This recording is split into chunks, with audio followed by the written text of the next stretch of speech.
It says we're live. All right, folks. Welcome to the latest edition of the American Praetorians live stream. I know Mike is in the chat trying to rename it again, but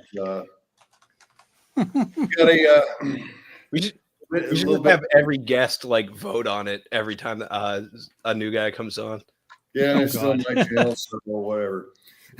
So is this going to become the Ricada,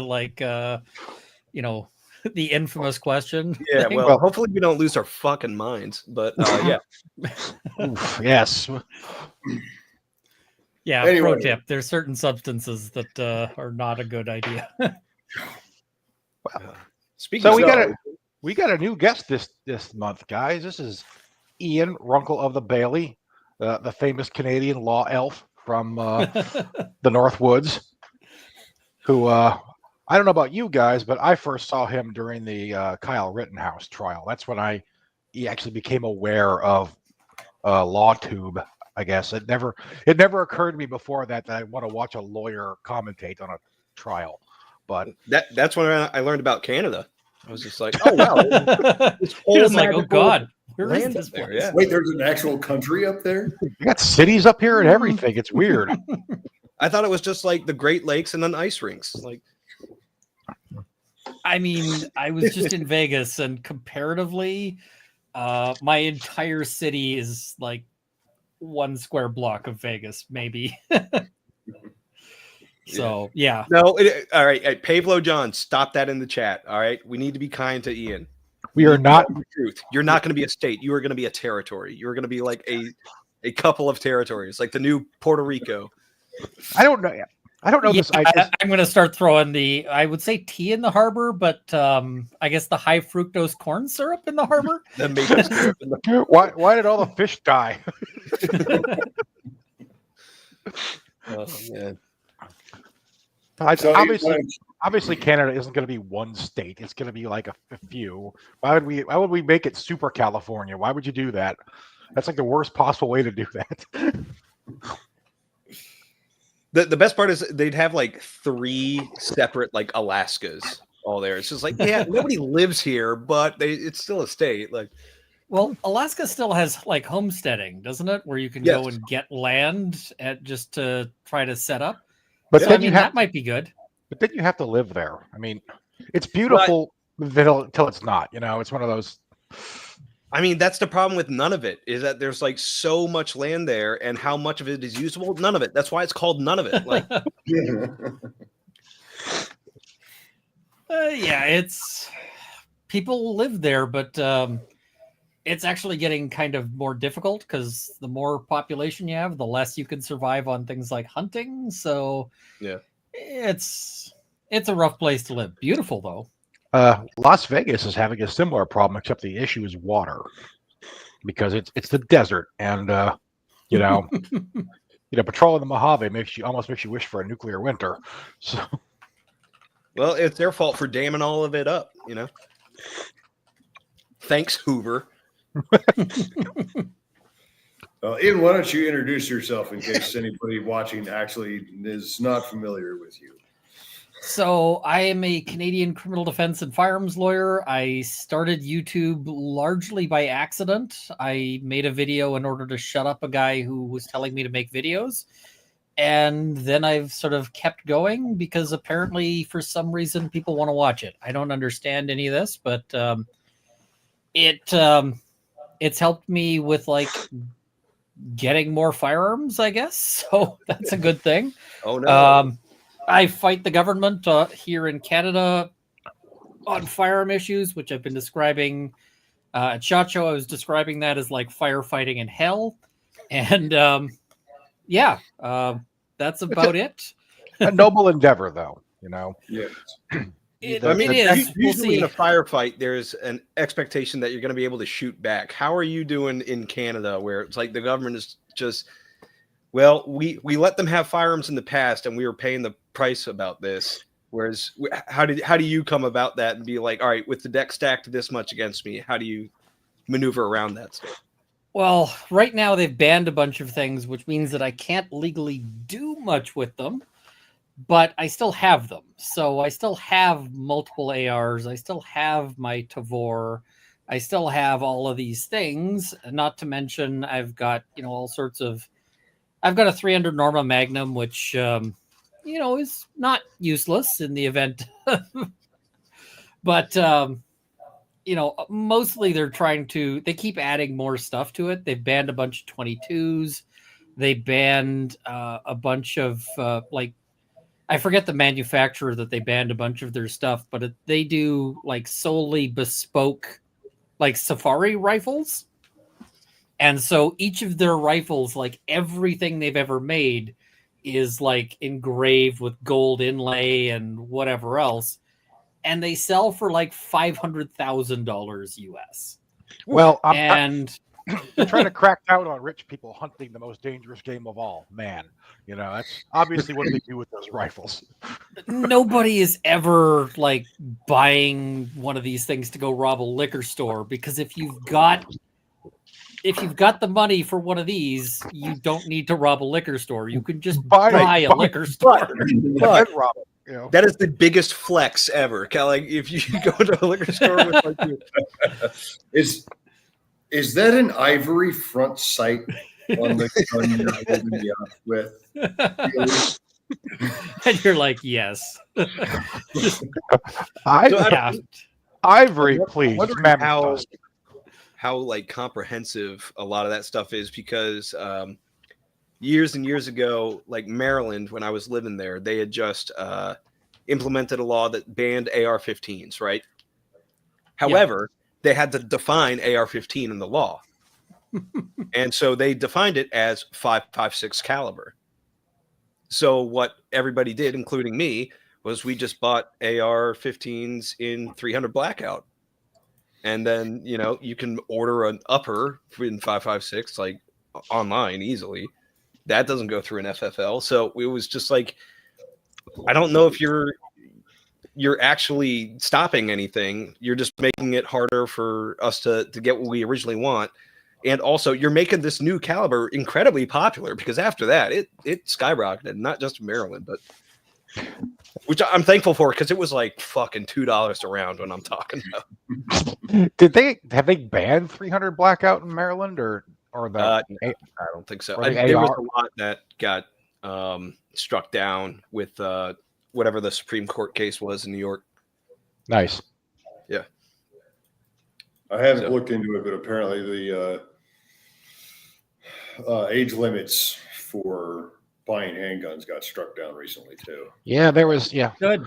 There was some seething from the Brady Group, I think, or whatever their current iteration is. Absolute seething. It was hilarious. Well, and it was now funny it just sounds because, like we're ganging up on Ian, just be like, we're having progress. You're not. Hey, I'm glad you guys are, but especially because it really makes it difficult for them to ever go like, hey, we're going to ban everything forever, because there's the US there. Canadians will go to the States. Like every time a Canadian tourist goes to one of those incredibly overpriced ranges in Vegas and shoots and is like, why can't I do this? Then, they come back and they're like, well, maybe we should have this. Like, maybe this is okay. So, the US has a tremendous amount of sort of, crime issues, but they're kind of unrelated in a lot of ways. It's this whole thing. But it ends up being this like whole, this whole bizarre thing. But Canada's had a very different approach in terms of how they ban it. Like, so they'll ban the AR-15 and any variant of it. Okay. And then you end up with expert evidence to be like, is this gun an AR-15? So that ends up being interesting sometimes. It is a PSA. We went through a round of that in the 90s with the original assault weapons ban. It banned the Colt AR-15 by name and a bunch of other guns. So then that's why Bushmaster, they didn't have an AR-15. They had the XM15 E2S. That's why they're all different jumbles of letters with the number 15 in there now. After what, this is like art imitating life and life imitating art. Of like sooner or later, it just sounds like all the first person shooter video games, like a Modern Warfare or something, where they just have like a made up variant, but you know exactly what it is, like the HK-47 or something like that. Yeah, the Rock 19 handgun or whatever. Yeah. Yeah. I think one of the Call of Duties had a Gluck. You sure that wasn't somebody's username? Oh my God! Rock Island Armory Arms Corps is making aluminum frame Glock clone. They should call that the Rock 17. Yeah. Arms Corps, I'm available. Just Glock was funny at SHOT Show though as well, because you go up and it's like, so what is Glock doing that's new and innovative? And they're like, this have Glock you seen this horse? has been cut for an optic, and I'm like, wait, what? That's your innovation? It's like, yes. Grago's Precision basically took that market away from you all a long time ago. Yeah. FN did that in 2006, but okay. But did you see the horses? Yeah, did you hear about the guy who apparently got banned for life? For SHOT Show or the Glock? So we're talking over each other. Banned from SHOT? Or apparently he went in before SHOT Show was opened and took a picture of himself in front of the Glock booth with a sign, something along the lines of, I forget what the supposed quote was, but it was something about horse cum. Yeah. And took a selfie of himself holding this sign up, and they apparently banned him for disrupting SHOT Show. This is what I've heard sort of through the grapevine. But it wasn't open yet. But it wasn't even open yet. Yeah, exactly. If only he had a lawyer. That was. Also, congratulations. That was the first use of horse cum on this stream. But not the last. I mean, we're talking about Glock, so yeah. I saw your tweet about the don't take the free shots at the Glock booth. They taste terrible.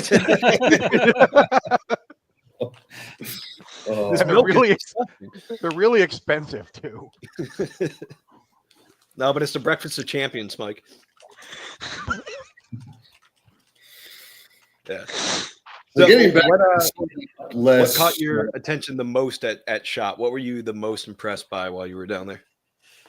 I mean, the thing I'm sort of not super impressed by is all the AR-15s, because there's so many AR-15s out there. That's been an ongoing thing too. It's like, oh look, we got an AR now. Good for you guys. That was the last time I went to SHOT was 2011, and that was a complaint then. Yep. I don't get why people they're paying huge money to buy a booth. I actually kind of like the idiotic Kel-Tec gun that everyone was dunking on. It is idiotic, but it also serves like a narrow niche, and I will give Kel-Tec points for doing something that is different. Right. For the people who aren't familiar, this thing has an internal magazine. You load it with a stripper clip. It holds 20 rounds of 5.7, and that's it. It's got a trigger that you will probably need to do some work on. At least the one that they had at range day had a trigger that was awful, but it's flat. And if you're in a magazine banned state, then okay, great. So okay, I kind of wanted one, and I bet you're going to start seeing them in movies. Your finger will get strong.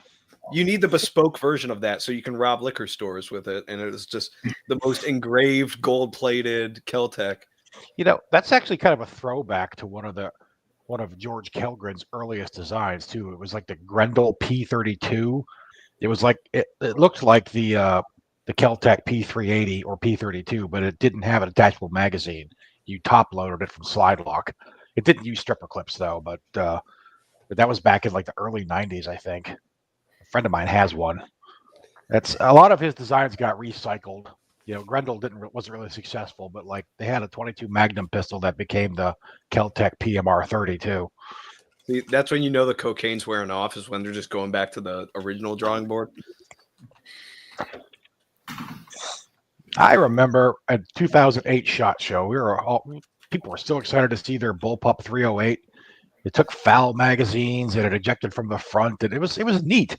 But then I handled one, and it's like it's like two plastic halves screwed together is what it's constructed like an action figure, like this just feels really cheap. I don't know.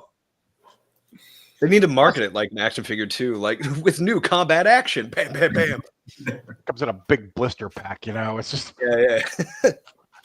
and the thing is Keltec had a problem for the longest time where they would design something and then they could not produce. Like that was at SHOT Show 2008. I saw that. I don't think I actually saw one of those things at a gun show until 2012 when I got back from Afghanistan. So it just takes a while. And by that time, the 308 AR mags were cheap and common anyway. So, and FAL mags are expensive and hard to find now. So it was a good idea in 2006 when they thought it up, but yeah, but I mean that stuff goes in circles. That's why like everybody's doing the AR, and I understand. Like I don't get why you would pay this much money to just release an AR-15 that is saturated in the market. But the reason AR-15s are saturated in the market is because they basically become like the gun industry's like open source platform. Yeah. Like everybody can make it in their garage at this point. With they're Tinker Toys for men. Yeah, it's like you can construct it out of Legos and it'll work, and we've kind of worked out the kinks where even a budget AR is not like terrible, It's not like the Bushmasters in the 90s. It's still not the thing I would bring to SHOT Show or to have on like prominently on display if I was a gun manufacturer. And that's my point. It's like everybody is making this stuff in their garage, like 3D printer go burr, and like why would they shell out the money for this just because you wrote like Knight's Armament Company on it? If I was a gun manufacturer, like doing whatever, I'd have two models of AR, and it would be, here is your rock bottom like budget AR that's going to work. It's not going to be fancy. It's not going to be pretty. People will make fun of you for having it at the range, but you can still use it for home defense, and it's $200. There you go. That's that model. And I'd also have here's a nicer one. And both of those would be there, but they wouldn't, like if somebody came to my booth, if I had a booth at SHOT Show and they're like, hey, so what do you want me to see? I would never point to the ARs. And, because they just kind of exist. It's kind of like a solved problem, I feel, in most. And you saw people who were saying things that just kind of convince you about how little merit that they had in their sort of offering there. I had a guy who told me, and he's like, I was saying, what makes this better than the other ones on the market? And he said, oh, you'll experience about 2% less felt recoil with this. And I was like, it's an AR. It could have 30% more recoil, and I wouldn't care because the recoil on them is kind of like having a cat sneeze on you. Right. Could you even tell with it's definitely 2% less recoil? I'm guessing they that's had psychosomatic. To put it in a slide and measured it and been like, okay, great. Now I say that, but there was also somebody who had something I really want to try out, where they had this complicated sliding mechanism to apparently eat a lot of recoil on an AR platform for 308. And I'm like, okay, if you're talking about eating recoil on a 308, now I'm more interested. Is it something like the Stoner LAMG style sort of thing where it's a very long spring and reciprocating action? Yeah. Okay. So, I mean, that I was like, I would love to play with this, but they didn't have it at range day, so I didn't actually get to shoot it. And so it's like, okay, I'm taking your word for it. Cool. That's the kind of thing you bring to range day, ideally.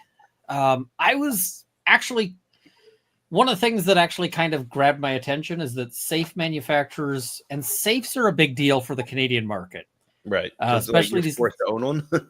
You're forced to own them. Like if you want to, if you want to have a handgun sort of in a vaguely defensible situation, you kind of need a safe, because the law says if it's in a secure container, which they don't define, it has to be locked, unloaded, trigger locked. Whereas if it's in a safe, which again, they also don't define, but the courts have sort of said 6 metal sides and a lock, then it can be, the safe has to be locked, the gun has to be unloaded, but you can have like handgun and like a rack of mags right next to Right. it. Which, Do they define the lock? They, like, does it have to be? They actually do have some definition Okay. for it.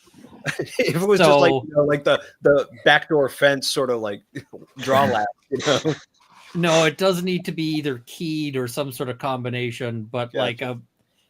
so you end up. But these biometric pistol safes actually can be really great for the sort of, the idea of like if somebody's kicking down your door with a chainsaw, you put your thumb on a thing and you got a gun ready to go. Great. That's the most Canadian thing ever. Is a home invader with the chainsaw. It's like, oh no, the mad arborist is here. We had a case that was a famous Canadian self-defense case where they ended up charging the guy, where the neighbors were attacking his house with Molotov cocktails. Oh, okay. Yeah. So, if you wake up in the middle of the night and this guy's setting fire to your house trying to kill you, how long does it take for you to get a gun out? Is kind of a useful thing to have as a metric, because you can't have it just sitting on the bedside table. But I was kind of impressed that there was one change that I've been yelling at them at previous SHOT Shows, like, why aren't you doing this? They finally did it. And that is, you could power the thing from the outside of the safe. So, and it's like, this is such a small change. But I went up to the one that they're like, oh yeah, we've got these biometric pistol safes. And I'm like, great, where do the batteries go? And they're like, right here inside. And I'm like, why? Like, what do you mean why? I'm like, why is the battery pack inside the safe? And they're like, well, so no one can mess with it. Does the safe not work if you just remove the batteries? Like, it's not like the safe pops open if you pull the batteries out. They stay locked. So pulling the batteries out is but the thing is if somebody can get to your safe from the outside and they want to make it so you can't open it, they could fuck with it in all sorts of ways. They could just hit it like hit the console with a hammer and you're okay, cool. And I'm like, why wouldn't you power this from the outside of the safe? So I went and was doing that at multiple places, and one of them's like, the guy's like, oh, we don't do that. And the engineer was like, the hell we don't. And actually, like, he was sitting in the back when I was yelling at this guy, not yelling, but, giving him some grief. And he's like, no, we actually put a USB-C connector on this. Here where the emergency key is, there's also a USB-C connector. You can plug this in and you can power it from the outside to open it if the batteries fail. And I was like, there you go. Finally, somebody is clued into what I consider to be obvious. To the year of our Lord 2025 to come up with that. The next step in that evolution is going to be the bottom has like the wireless charging thing. And so you can just put it on your desk's wireless charging pad and it'll just power the safe. Well, I also kind of like Vaultec makes a very expensive thing that is but it's like a clock radio that is also a safe. Yeah. And it also has charging pads on top. And I'm like, okay, cool.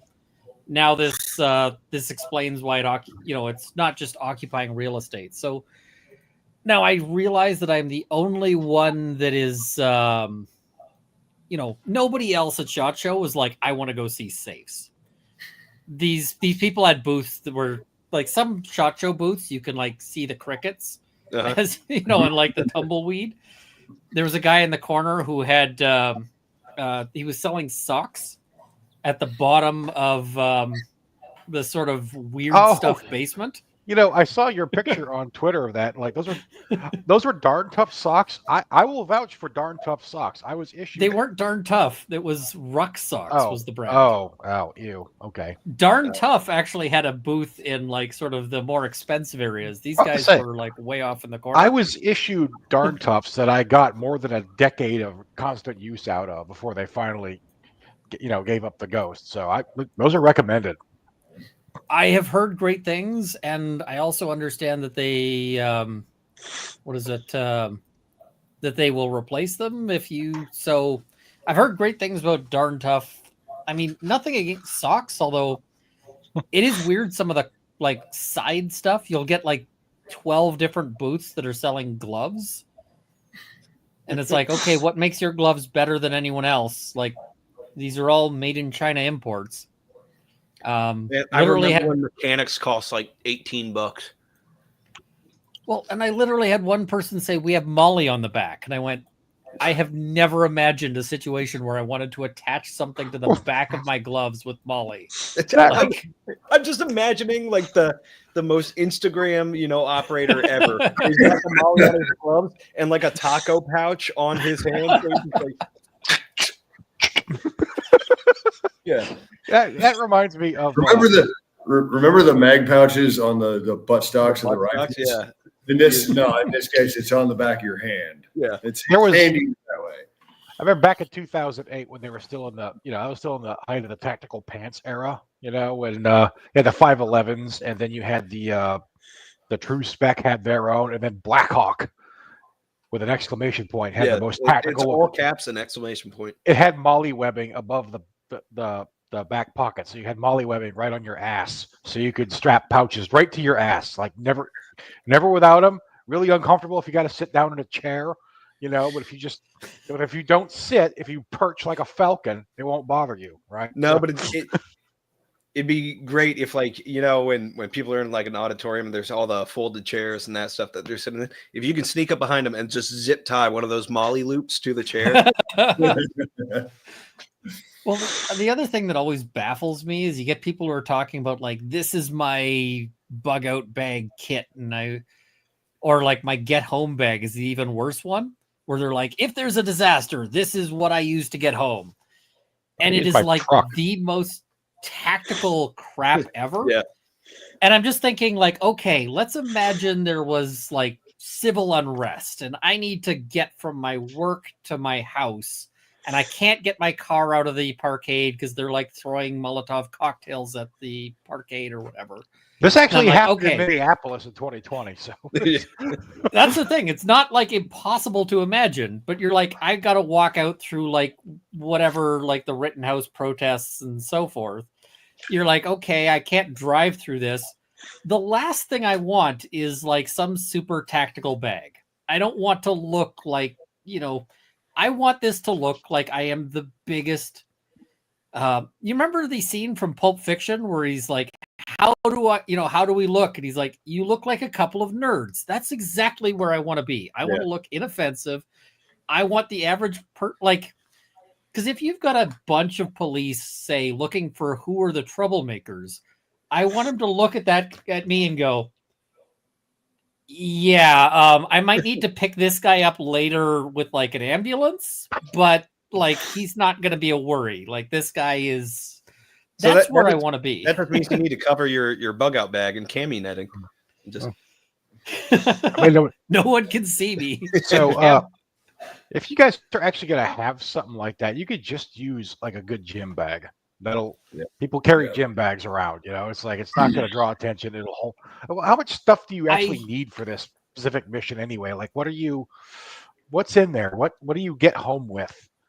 I have a bag for this, and I keep wanting to make the video about it, and I keep getting stalled out on it just because it's going to be a ton of work. But like literally to get the bag, I went into a Value Village and just picked out a backpack because now it looks like a student backpack. Cool.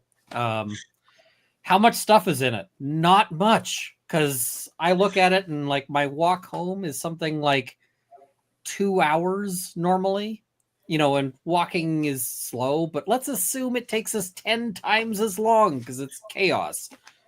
Okay, 20 hours. What don't you need in 20 hours? Food. You'll probably have a bottle of water. My bug out bag has so many Starbursts in it. Like it's just as long as it's not Charms. Yeah, no, I'm going about this the same way as like Afghan or wherever. It'd be like you need the candy to hand out to the kids so that they'll tell you where like the fucked up college kids are that are hunting you. I mean, I thought about throwing a pack of cigarettes in. I already have. I don't one. smoke, but I mean, the amount of conflicts you can diffuse just by going here. Yeah. I've been known occasionally to have like a pack of cigarettes, even though I don't smoke, because if you're dealing with like mentally ill clients and they're going and could be like, hey, do you want a cigarette? And they're like, yes, I do. It's sometimes amazing how they're like the sort of spiral of See, psychosis could just They be had they had their circumvented. they had their big, quit smoking campaign, and now everybody's crazy. Good job. Yeah. Big tobacco was protecting us all. That's what you can do to look like a fucking nerd instead of having a tactical bug out, which in this day and age kind of makes you look like a fucking nerd. I'm just gonna put it out there, but you can get like those Warhammer miniatures, those like carrying cases for the people that go to their store and like play together. They have like the big solid cases and that stuff. Just be walking around with that. I But wouldn't do there's an that because actual somebody might bunker in decide to here, rob too. you. Because Yeah. that's a little bit like walking around with a big like It's like pillowcase tw- with a dollar like- sign on yeah. it. It's like $20,000 worth of plastic in there. They're not even painted. Yeah, my experience with Warhammer was walking into a Games Workshop thing. They're like, "Oh, do you want to play a sample game?" And I'm like, "Sure."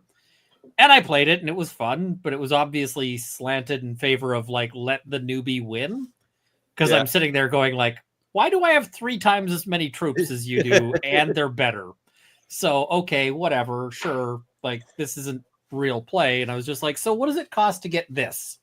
And he's like, "What do you mean?" Oh, I'm like, that's- "What is on the table right now?" And he's like, that's a rude question in a games and he's like, workshop. "Well," and I'm like, no, price it out for me. I just like if I want to buy this and play this at home, like As with a this." fraction of GDP, I mean, And yeah, he quoted me a number, and I was like, "Bye." yeah, my allowance isn't that big. Real. How much does that cost? How much do you make in a year? It's a percentage of income at this point. Like, Yeah. I have buy to ask ammunition. the And it's cheaper than Warhammer. So we used to make fun of our friend Larry Correa because his hobbies were like the miniatures and wargaming and painting and all that stuff and gun stuff. So it's like, man, like just the lead company is just getting all they can out of you. It's like how many? I told him he should get a boat. He said, "You need another expensive hobby, man. Get a boat." You know, he'd use it to like shoot from, and also like he'd put that into shooting courses of fire and that stuff. Be like from the boat while it's swaying, 2 shots in target A, 2 shots in target B, reload. Oh, I and then should paddle do that. away. see live now by- I live by now the I'm ocean. kind of I could do like that. I'm like, yeah, no, that sounds Yeah, like a good idea. I also agree. Larry should get a boat. No, I live on the pretty ocean now. I can go out in the ocean and shoot. I just need a boat. Well, if you shoot well enough, you can get a boat. There's actually some just around, like they get beached. Yeah. People just abandon them, and I guess might need a little bit of work though. One's been out there for a while. That's what Flex Seal's for. Just slap. Oh my God, it worked. Man, Ian, I had like the flip side of that, demonstration game when I was like 8, 9, something like that. Because the guy was in the middle of the mall, right? And I've seen the Warhammer stuff around because I was playing like the Star Wars cards and the Lord of the Rings cards tournaments and that stuff.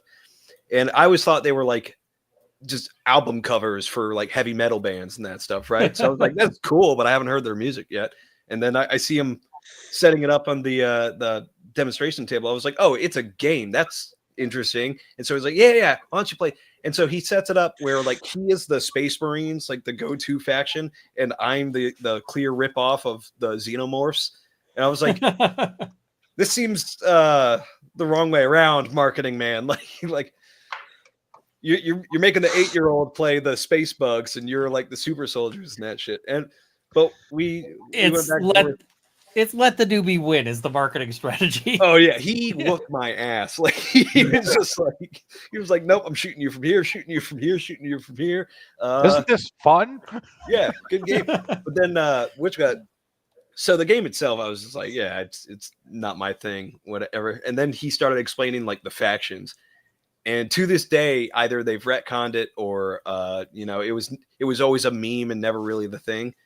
But he explains the orcs to me, where they're like none of their shit actually works, but they're like super psychic powered, and they're so stupid that they think it works, and because of that, it does work. So their guns could just be like a bunch of loose parts fitted in the magazine, and like it's not supposed to actually shoot, but when they use it, they think it works because that's what guns do, and it actually shoots bullets.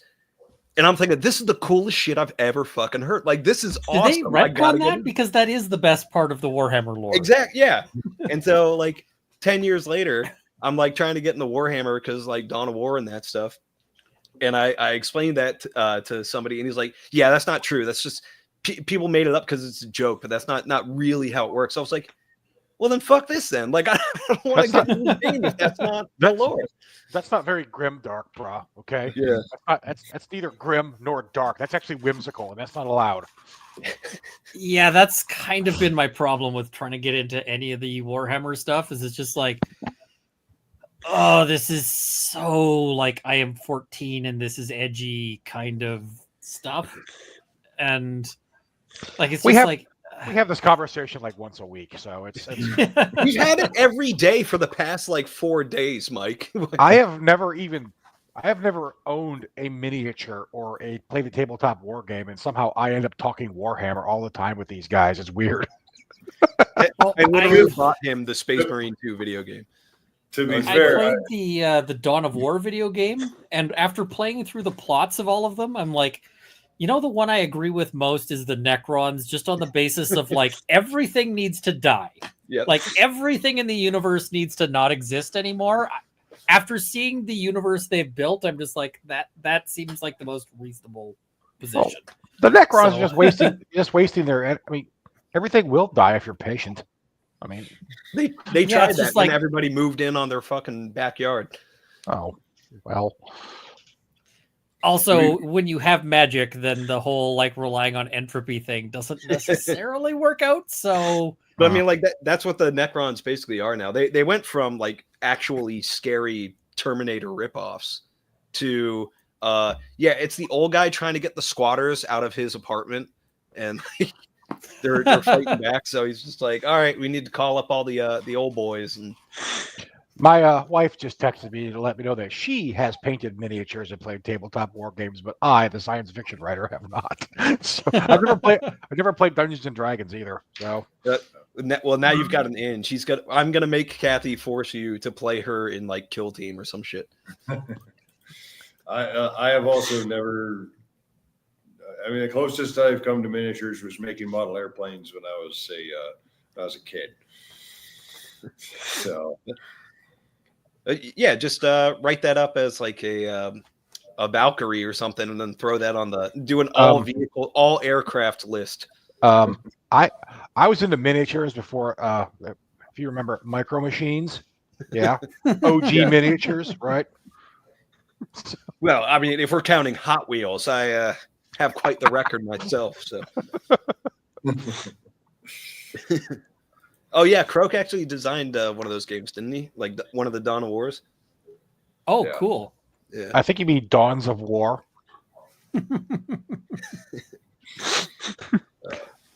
Yeah, it's so interesting how like the how much osmosis that has into like the greater nerd culture, and then it's like you actually ask people like, "Hey, do you actually play?" It's like, "No, I have a mortgage." Like, Like 5 years ago, I got to the point where Exterminatus in all caps was like in autocorrect in my phone. Like I type in EX in all caps and it would just suggest the word. we had a lot of conversations about the ATF, so it got brought up a lot. I think it's like some of my favorite things that have been done in that space are like the active subversion of it. Like the guy who did the Sprue Necron thing. I Yeah. was like, that is excellent. There was also somebody started a competitor attempt with Warhammer at one point, Was and it a friend of mine, I can't remember what it was called. War Machine?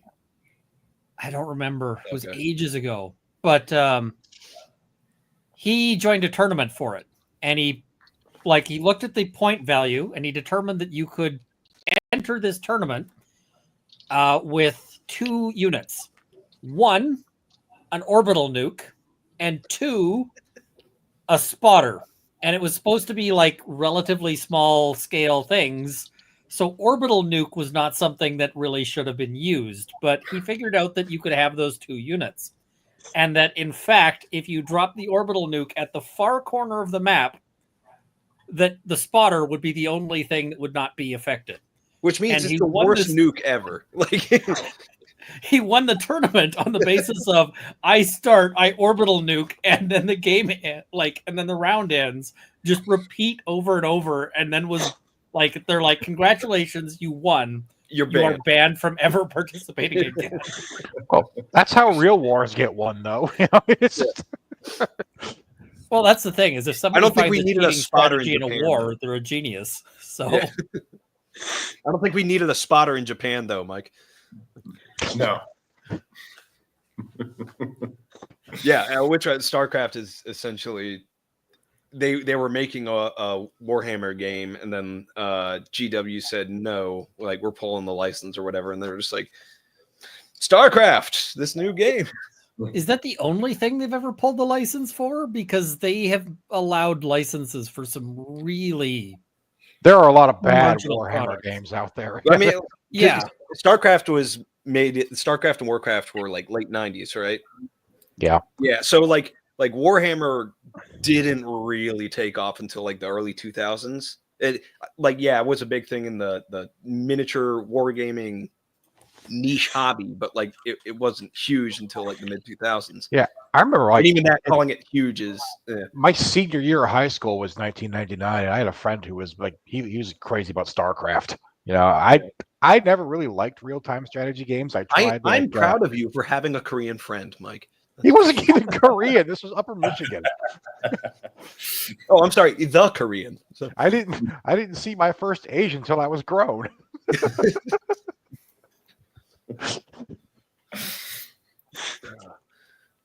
but yeah, which I think like it was one of Games Workshop's like earliest, forays into like multimedia. Like, oh, let's hire out a gaming company to make our stuff.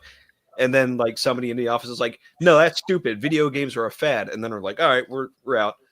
And so Blizzard was. And just then I'm like, guessing they probably we made a mistake with that, and then started licensing everything. yeah, if there's one thing GW does, it's make a lot of mistakes. What they don't do a lot of is recognize their mistakes. So. Multimedia is a word I haven't heard in a long time. Wow, you just brought me back.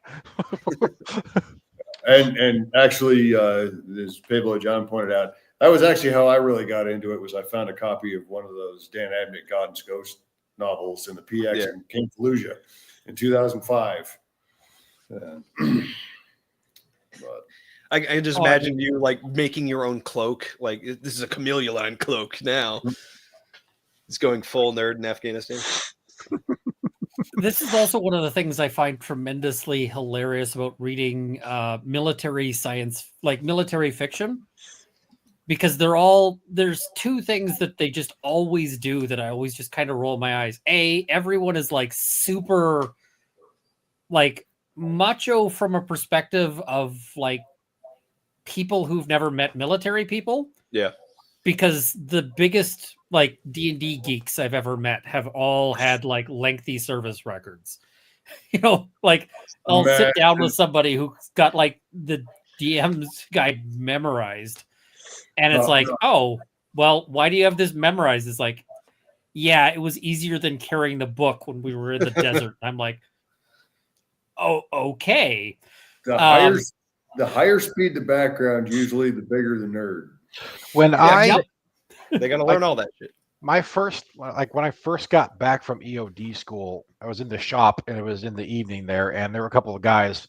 They had a Warhammer 40K game set up with because we had these big conference tables in there, so they go to the shop and they'd playing Warhammer. And it's like, but I was busy getting hazed by my unit. They put me in a level A suit without the SCBA, and then one of the guys farted in it and zipped it up, and I had to run around. And it was the joke's on you. The kid playing Warhammer is just like, I'm getting hazed over here. Mike gets to wear the suit. Like, he's over here like, I don't like this game. What is going on? He made me play the Tau. Okay. Oh, and the other thing that just always drives me nuts is the nicknames. Because like they'll have Air Force guys and their nicknames are all like Killer and whatever else. And you meet actual Air Force people and it's like, oh yeah, what was your call sign? And it's like, Clown vomit. Just Yeah, I knew a guy his call sign was Dirt because he went off the strip onto the edge of the strip on a landing, so he became Dirt. There was a guy, one of the moderators of like the F16.net back in the day was Gums. I don't remember the story behind that, but probably usually smiled. you don't get something cool. First of all, you don't pick your own call sign, and you don't get something cool. Nobody's gonna call you anything that's cool. That's. Yeah.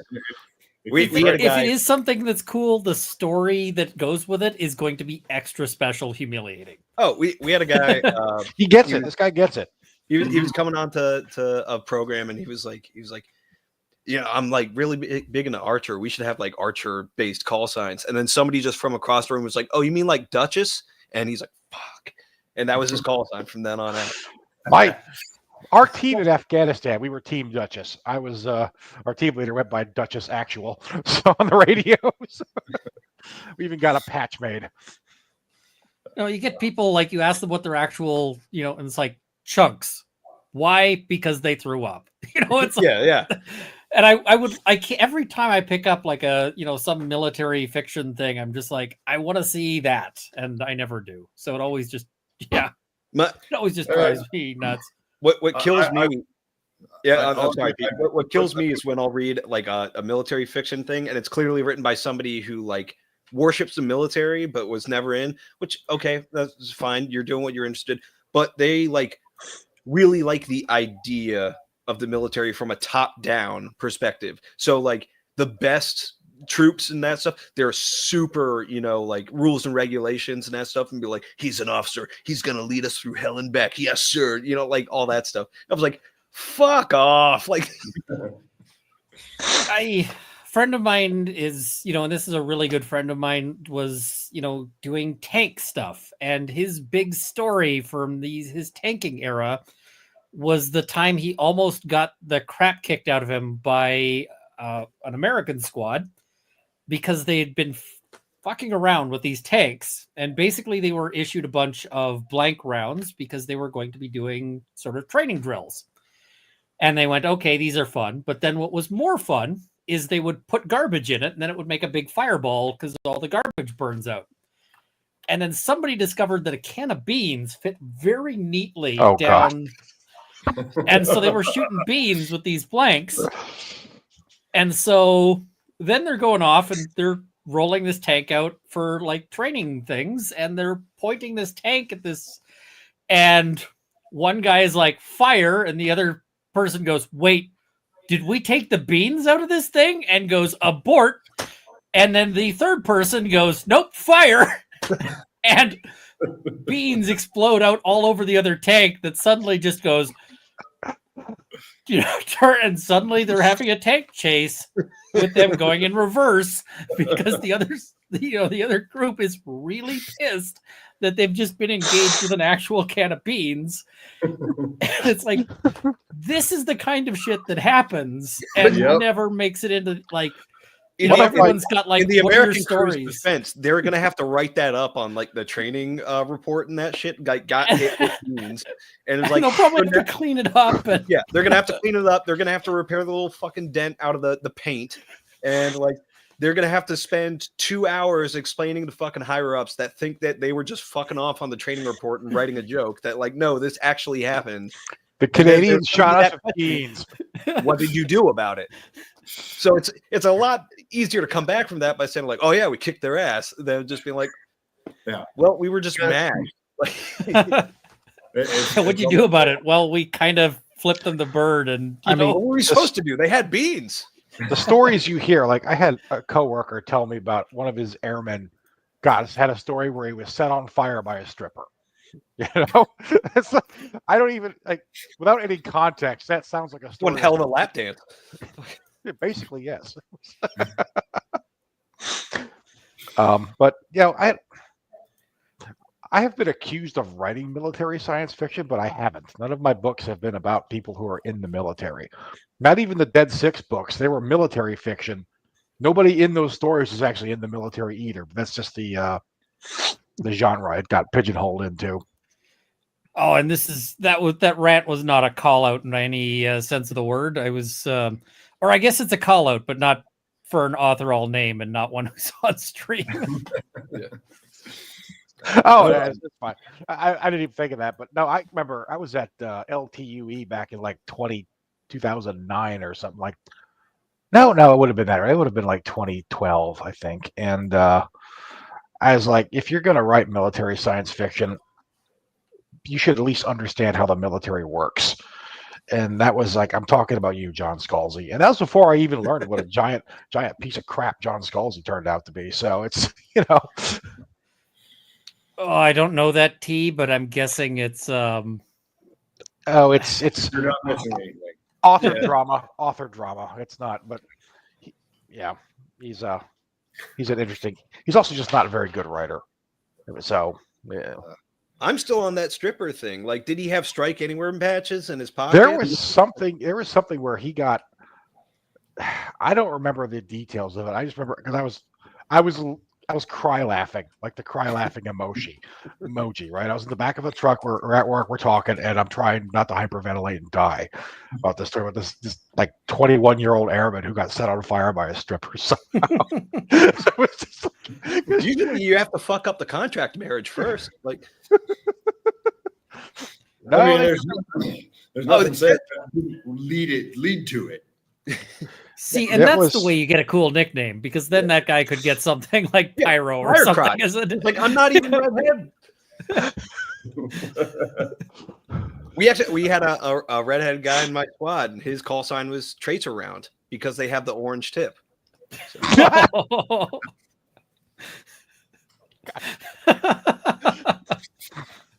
So yeah, I've never seen every not every, but like most military thrillers, whether it's movies, TVs, or books or anything like that.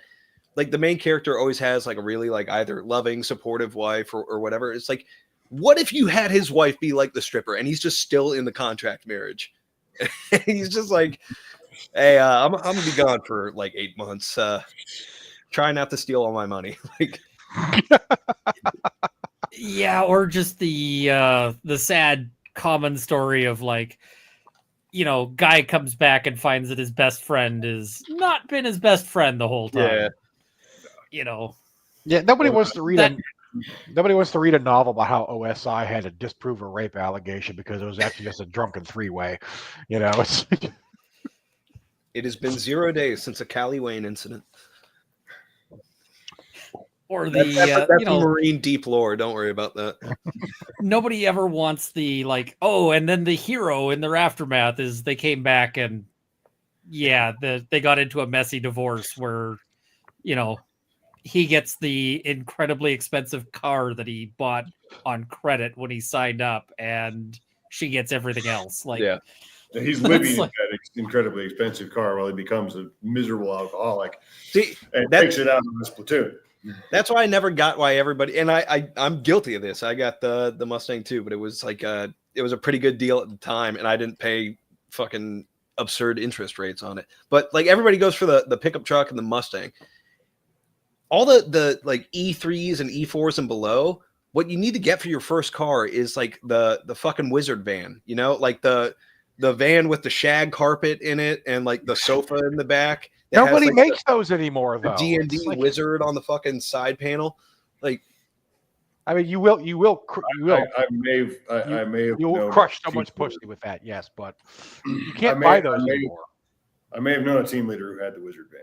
Yeah, see, guy was probably rolling in it too. I mean, come on. He had so many potential stripper wives. Who wants to go for a ride in my van? Don't worry, ladies. I've got the pole set up in here too. I just had the carpet shampooed, so. It's like, you ever heard of the Fun V? Oh, man. The Fun V or the Bang Bus? Yes, it's. Dude, like, no, we. I don't know how popular, because they were kind of like a new thing when I was in 2, but they had the like vehicle convoy simulator with like the octagonal rooms and like the screens on all sides, and it's like the lowest poly first person shooter game you've ever played. And but they have like the cutout of the Humvee with all the pneumatic weapons in there, so you can get recoil and all that stuff, and it tracks where you're aimed in, and it's basically VR before VR was a thing, right? So we just had like a boot drop and a bunch of guys from security forces transferred over to our unit, right? So boots and reboots, as we call them.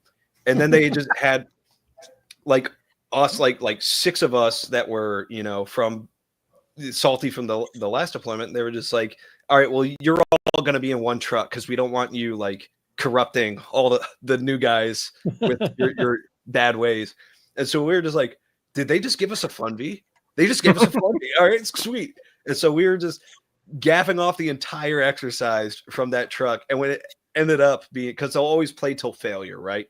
Like they want to see how you operate when there's no clear win condition, like everything's going to shit. How are you doing? So everybody's taken out except us. And we are just running down every, digital guy with an RPG we can. We're shooting people with the 40 mics out of the Mark 19 in like from 10 feet away. It's like enough of them will hit, it's not going to explode an arm, and it was just absolute chaos. And we were like one of the only squads or it was a squad. We were one of the only squads that actually won because the guys running the scenario were just like, I don't know what to throw at these guys. Like they're not playing the right way, and so they cut it off. Coop, you beat the Kobayashi Maru. How did you do that? With shenanigans, just like terminal and shenanigans. It's kind of like I was part of a train up. We were in 29 Palms, and during downtime, we were supposed to go and study Dari on the computer systems. Well, the computers also had VBS2 on it. So half the time we were in VBS2 just shooting each other instead of studying Dari like we were supposed to be. So Ian, you know what VBS2 is? It was like Arma, but like the official one that they gave to the military to use. Okay. So it was probably had even more issues then, It's just it was so it's like Arma with no QC then. Yeah.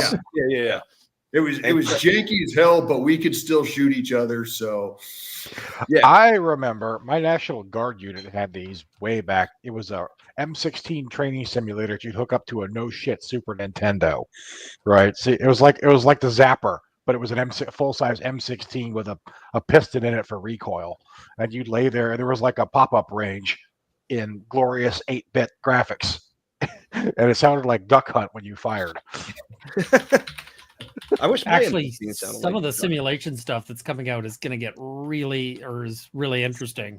Yeah. I think the company was Inveris had a thing that was like, it's a virtual reality thing where you're going around with an AR, which, lots of fun. But it also has this little shock pack. Now, I kind of screwed up during my demo by not screwing up, because if you get shot, it shocks you. And when I was watching other people do it, they were having trouble shooting. I screwed up by hitting the targets first. And so John Wicking everybody. It's like, I didn't feel any shock thing. It's broken. Well, I just didn't manage to get shot. So I was like, okay, cool. No shocks, I guess. But from the people who did, it was apparently like difficult to keep going. Like they were having trouble manipulating the weapon. So I'm like, okay, this is actually pretty cool. It's a good idea, It's until it hits somebody wrong and their pacemaker skips a beat. They're going to put a war. You've died in training by getting shot by a virtual. I really pity the person who has to die in real life. But somebody will have to go and explain to the family like how they died, and it'll be like, so was it heroic? No. They died in a training accident. What kind of training accident? They were shot by a virtual terrorist. But it was really funny, and we're going to tell stories about it forever. They will be legends. Is that I don't think the family would appreciate that part. is that what Q is? It's the virtual terrorist. It's just, but yeah, I mean, it's interesting that how they're like trying to incorporate VR into training and all that stuff, and just comparing that to like back in my day where we had like, oh no, you have to cut out like a shitty Humvee and put like a pneumatic Mark 19 in the back or a pneumatic 50-cal in the back, and then play that way with like the lowest polygon shit. It's like Wee's invading Tron in this bitch, like, but now it's like, yeah, the graphics are probably better, everything's a little bit more immersive and all that stuff, but at the same time, like, you're just holding the little, VR remotes and that stuff. It's like, Yeah. how useful is that? If you've A lot of this stuff now is like they'll hand you like the systems I was seeing. It's like this is an actual AR that we've modified to have some recoil feedback. It's not the same. You don't have the same noise. You don't have the same amount of recoil, but it is like an AR and it handles like an AR. Good. So, okay, so they're basically incorporating VR into what they're already using with like ISMIT or something like that. The individual marksmanship simulation trainer. So, yeah. Okay. Or like is it Miles, the system? that's the old one, the laser tag one, right? Yeah, you had like you had the sensors all over it, and there was like this big steel brick that went on the back of your helmet because that was the power pack. This is like early '90s or late '80s technology, and a lot of fun to play with, though. You know how you always see like the training photos and that's like the posters, and they've got a BFG on their or a BFT on their rifle, BFA, my bad. And so it's like, if you don't know what the fuck that is, whatever. But if you do, and like you served and you saw those things every friggin' day, you're just like, oh, that just ruins the whole experience for me.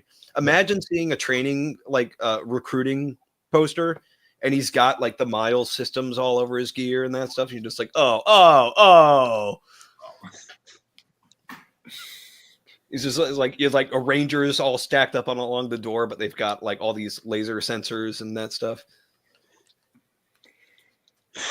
Well, they're give it time, and that'll be sort of the big thing. No. If they're doing recruiting posters and like propaganda posters, what they're gonna have is like downloadable avatars put in those recruiting posters. Like you're gonna have the Nicki Minaj operator or something next to a bunch of oh god, World War III is gonna be so cringe. Yeah. Imagine some North Korean soldier getting killed by a Nicki Minaj. Well, he's gonna have like Pickle Rick written on his fucking Kevlar and that stuff. The other thing that might get real interesting is with the IR systems that have like target outlining. Yeah. If we get our systems good enough that you can't hide, like you can't camo, then camo might stop being really as important. So we might start getting military gear that is more flashy, like you got with the old when militaries wore like red and blue and all of these like ridiculous colors, as opposed to now where other than everyone ultramarine looks the same. blue. I've seen too much of that shit. But it could get real interesting. I mean, that's because you've spent like 4 days in Space Marine too. Overtime. Yeah. I mean, that was. I actually wrote I think Pete, you wrote an article about the camo bullshit like in 2011 or something like that. How like they all this effort. There was a 20-year cycle of fuckery for getting camouflage uniforms to the military, to the point where in 2011, when I was in Afghanistan, the U.S. military was issuing 10 or 11 different camouflage patterns, right? And they even had non-deployment base side only ones because they weren't actually good at camouflaging you. And even the patterns that were decent, we weren't operating in a way to actually use them as camouflage. You don't need camouflage when you roll into the middle of town in a 12-foot or a 13-foot tall truck.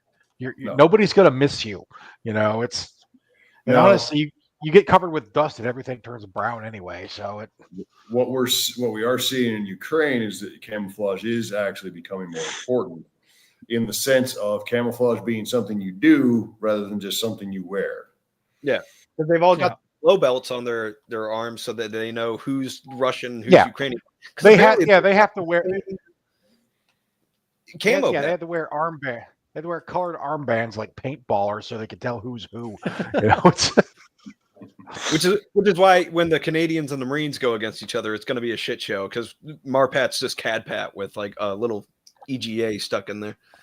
And they both like red as their color, so they're flashy color. So are you thinking of the Mounties or the Canadian military, or are you just calling Trudeau a communist? Because I can appreciate that.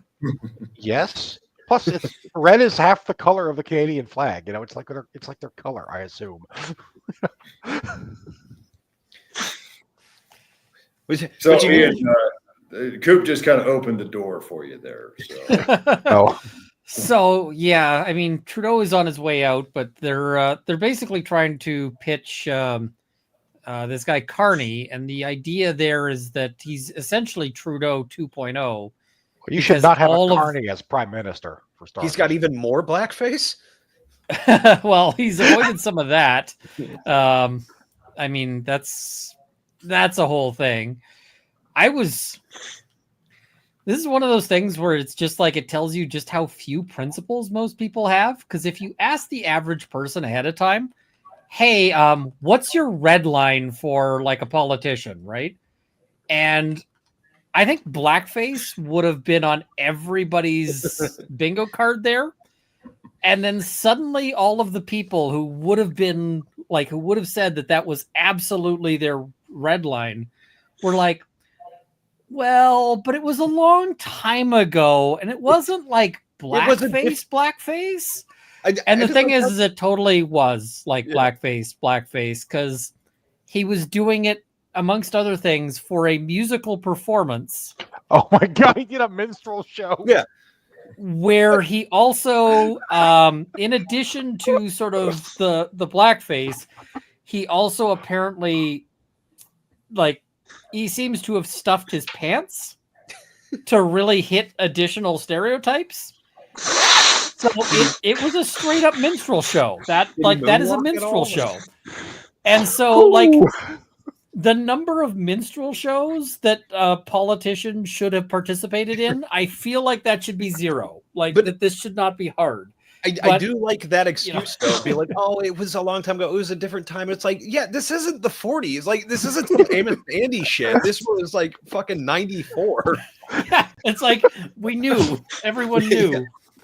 Yeah. We had a black man leading the Planeteers back then. Okay, was it not the same time frame? There's the other one that just astounded me is. He was accused by a reporter of a sexual assault, like a groping, and a politician getting handsy. His response at the time was, "I wouldn't have been so forward if I knew you were a reporter," which is like the best part is that can be taken two ways. That can be like, I'm a scumbag. Okay. That like if I knew you were going to tell people, I wouldn't have done this crime. But the other way is like, I'm just not into journalists. You guys are the scum of you gross. Like I said, a man's got to have standards. Okay? Instant 5 points off. Just But the other, and then when this came to light later, because somebody found the old article, his response was, "Well, we experienced it differently," and I'm like, "That's not a no." Like. This is the time to speak up and say like a clear no, as opposed to like, I want to imply no, but I also don't want to violate any agreements we might have. Like she couldn't have known it was me. I was wearing some black makeup. I'm going to incorporate that. We experienced it differently into my bullshit vocabulary now. That's amazing. Thank you. Oh, Okay. I mean, Bill Clinton was at least bald-faced in his lying and straightforward instead of trying to use weasel words. Well, he tried to figure out the definition for is. So like that's not a meme. Like we're not. I did not have sexual relations with that woman. Yeah. Well, he was being very selective in his definition of what constituted sexual relations. Now, had he said sexual Congress, he would have been technically correct. You know? Yeah, I Sexy, mean, stupid, sexy Congress. I don't think anybody has said that before. Well, the Tulsi Gabbard Sims. Yeah. Nancy Mace. Yeah. Sarah Palin when she was in. She was never in Congress, though. Yeah, she was No. a senator at one point. Was she? She became a senator after the VP race, but Okay. I'm sure there are some for what's her name? The blonde three names. Marjorie Taylor yeah. Greene. Her. Yeah. why? Yeah, she's pass. You know, I'll say now. From here in Florida, Anna Paulina Luna, she is crazy, but she is kind of hot. I mean, she's not. But I really wish we had fewer like fucking wannabe Instagram, influencers in Congress. But that's why my plan of increasing the number of people in Congress by a lot would be good, because there'd be, under my plan, there'd be like 3,000 people in the House. So you wouldn't even hear about any of these people because they'd be in a huge crowd instead of one of 435. The best part is 3,000 people in the house and no like microphones or audio system. Like you actually have to shout to be heard. Oh yeah, it's gonna be. That's how you know you're and everybody has a walking stick too. Just yeah. That's what I tweeted this as like Congress should do less inside trading and get into more brawls, more fistfights. You want to see like South Korea? Because the South Korean Diet like got into a lot of brawls. I remember just booting up like court TV or whatever, and just there's another fucking congressional fist fight going on. That's what you call conviction. You're ready to punch one of your coworkers in the face over something. What pissed me off is they were always punching. I was like, what the? I watch Koreans fight for the kicking. That's what Taekwondo is. Like, they're not showing me any new moves. My grandfather was a politician, apparently, and one of the criteria back in that day was how well you could deal with hecklers, because they would literally hire hecklers, like pay hecklers to go to their opponents' political speeches and shit talk them. Can you imagine getting paid for that? You can't do that now. It's just not a thing. So we used to be a proper country. And then the 80s. That's amazing. Oh, that's something the internet took from us, I think. It's just everyone's all like, there used to be so much decorum in like politics, and I'm like, no, there wasn't. They like people used to get the whole like parliament in Canada. The sizing of it is based on, we need these people to be far enough apart that if they reach out with swords, they can't reach each other and stab them. And I'm like, I'm okay with that. If like that to me is fine. I mean, that's why they're trying to ban guns, is because everybody would just be facts. It'd be like a Quentin Tarantino movie every day. I don't like the ridiculousness of our current I mean, it's frustrating at how fucking stupid it is, but that's traditionally American. This is like 19th century politics right here, where it's boisterous and it's outrageous and it's retarded, and that's how we were for most of our history. Once the founding father era, actually even during the founding father, I mean, they called Thomas Jefferson a hermaphrodite. So let's talk about Aaron Burr real quick. People talk about the decorum and the reverence for institutions beforehand. It's like, no, the original Continental Congress that declared independence was not the Congress a couple years later, when Congress was screwing everything up and was the actual cause of all the hardship in Valley Forge. Because a lot of them died, by the way. Like, it was not a clean revolution. No, but Congress, I mean, they printed so much money that inflation was probably the worst this country's ever seen. They decided that they were going to rearrange the logistics mainly to give their friends the contracts, and nothing worked right after they dismantled what had been working. right? The list of congressional failures just during the Revolutionary War is astounding. And it hasn't really gotten any better since then. It just comes across as more childishly stupid. So you're saying it's a very strong tradition. Yeah. Yes. Witness Democracy Manifest.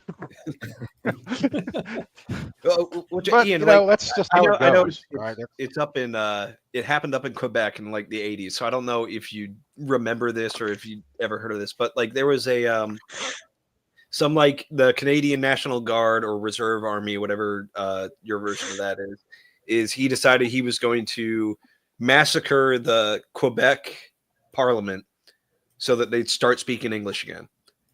And he's a Quebecois, like you know, he was just like, I have a speech impediment and I'm blaming French. So he went in and he tried to you know, shoot up the entire parliamentary hall, but he was timing his attack based on like when you could hear them on the radio.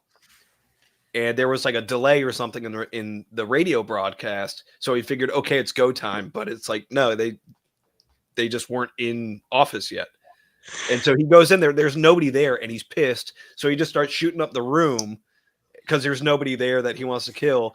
And he just like is all sad in like the Speaker of the House's chair. And then like the sergeant of the guard comes up and like talks him down because clearly this guy is having a mental breakdown. And so the sergeant of the guard is just like talking him down. He's like, oh, you're in a military uniform. I'm also military, blah, blah, blah.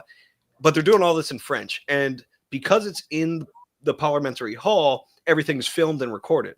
And so when like the documentaries or the news broadcasts were playing this odd series of events out, they had to dub it in English. And it is like the worst like 70s Hong Kong movie dubs you've ever heard over this very serious real life situation. But like you have all the emotion of this guy that was just given a bunch of lines to be like, yeah, so you're fighting the kung fu teacher, so make it interesting.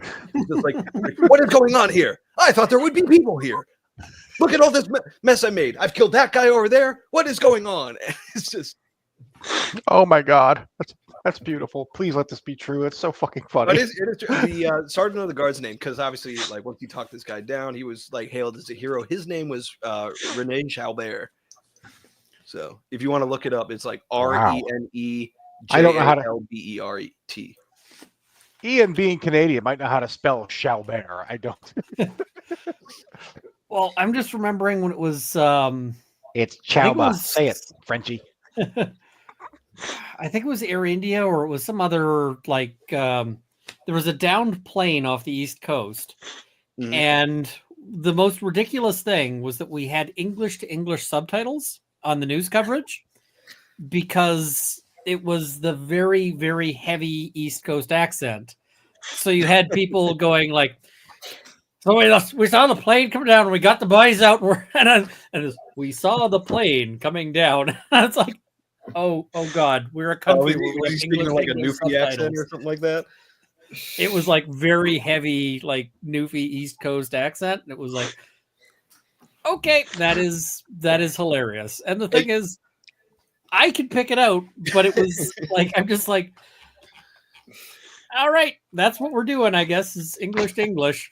Have you seen the BBC's Pigeon version of their website? They broadcast and write articles in English Pigeon for all their like Creole and. Bring it up on screen. Bring it up on screen if you can. It's. Yeah, I mean, I understand why they do it, but it's hilarious, right? It's.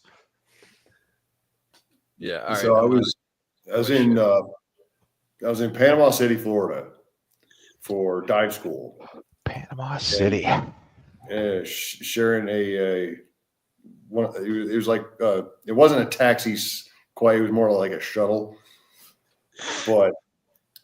I actually experienced the first time I have ever had to question, were there words in that? Yeah. So who be the victim of the Washington DC plane crash? Like that, this is legit BBC.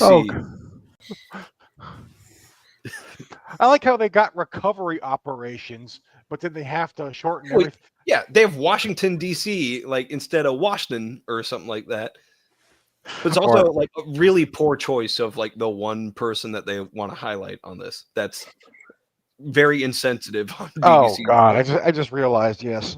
Wow. But yeah, it's like recovery operations still they go on for the Washington D.C. This not after one American Airlines plane from Kansas, where get 64 people on board collide with one military helicopter on Wednesday night. Like it's so selective in what they're I shouldn't doing. be laughing. People died. I'm a bad Yeah. person.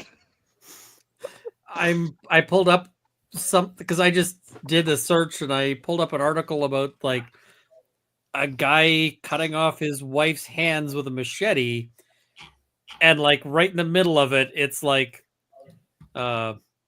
Jinonso say she go buy another Android phone, keep for her village. And it's like Android phone right in the middle of this. The British aren't It's real. like this horrible story. And it's like, okay, and then there's just Android phone in the middle of this.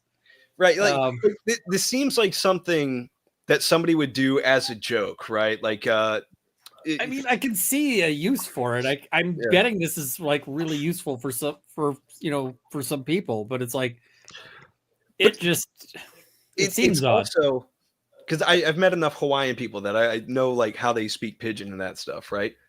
But they can all like read English fine. It's just it's like the vocal stuff that It's almost they have to think on their feet. a pidgin is really just a heavy accent with a lot of slang, right? So it's it's almost like it was somebody heard the accent and thought, oh, we've got to translate into this for these people, and this isn't someone who's actually actually lives around these people or interacts with them on a regular basis, but this person had a great deal of influence, so it became a thing. And somebody got like a diversity award or something. Oh yeah, like somebody got an award, somebody got a raise. Somebody probably got fucking knighted over this shit. It's just like with the American Sign Language speakers at every I mean, we had closed captioning 40 years ago. I mean, I get that. Okay, I get that facial expressions are a big part of American Sign Language. Like that's just the way it is, right? But somebody's talking about something where people died and there's somebody off to the side. It's just like guys, really? Here's the thing. I mean, Americans have fake closed captions. We have had fake signers at this stuff. Remember the Nelson Mandela funeral? Oh yes. The guy's just like making shit up and like throwing Naruto gang signs and that stuff. And the scam guys are, entertaining. There is a use for like especially because not everything gets closed captioning and so forth. I get it. Oh yeah.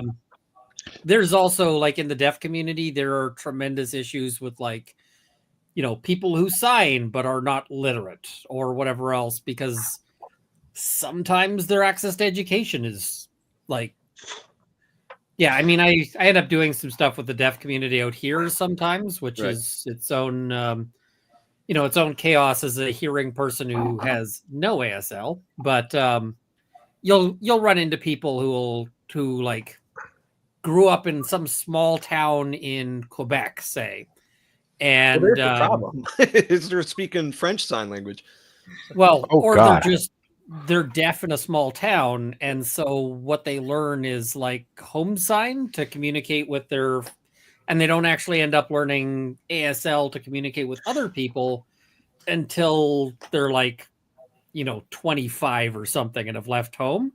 And then it's like, oh, and can you imagine like learning your sort of first language at like 25? So I get it. Like some of these people just never learn to read because how?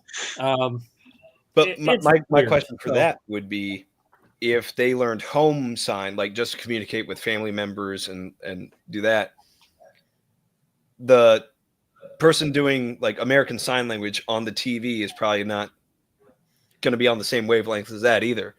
And my other question is like, so you guys use American Sign Language. You don't use like British Sign Language or have your own Canadian Sign Language. Okay. ASL is is real common here. So I think it's the standard. There's a British sign language.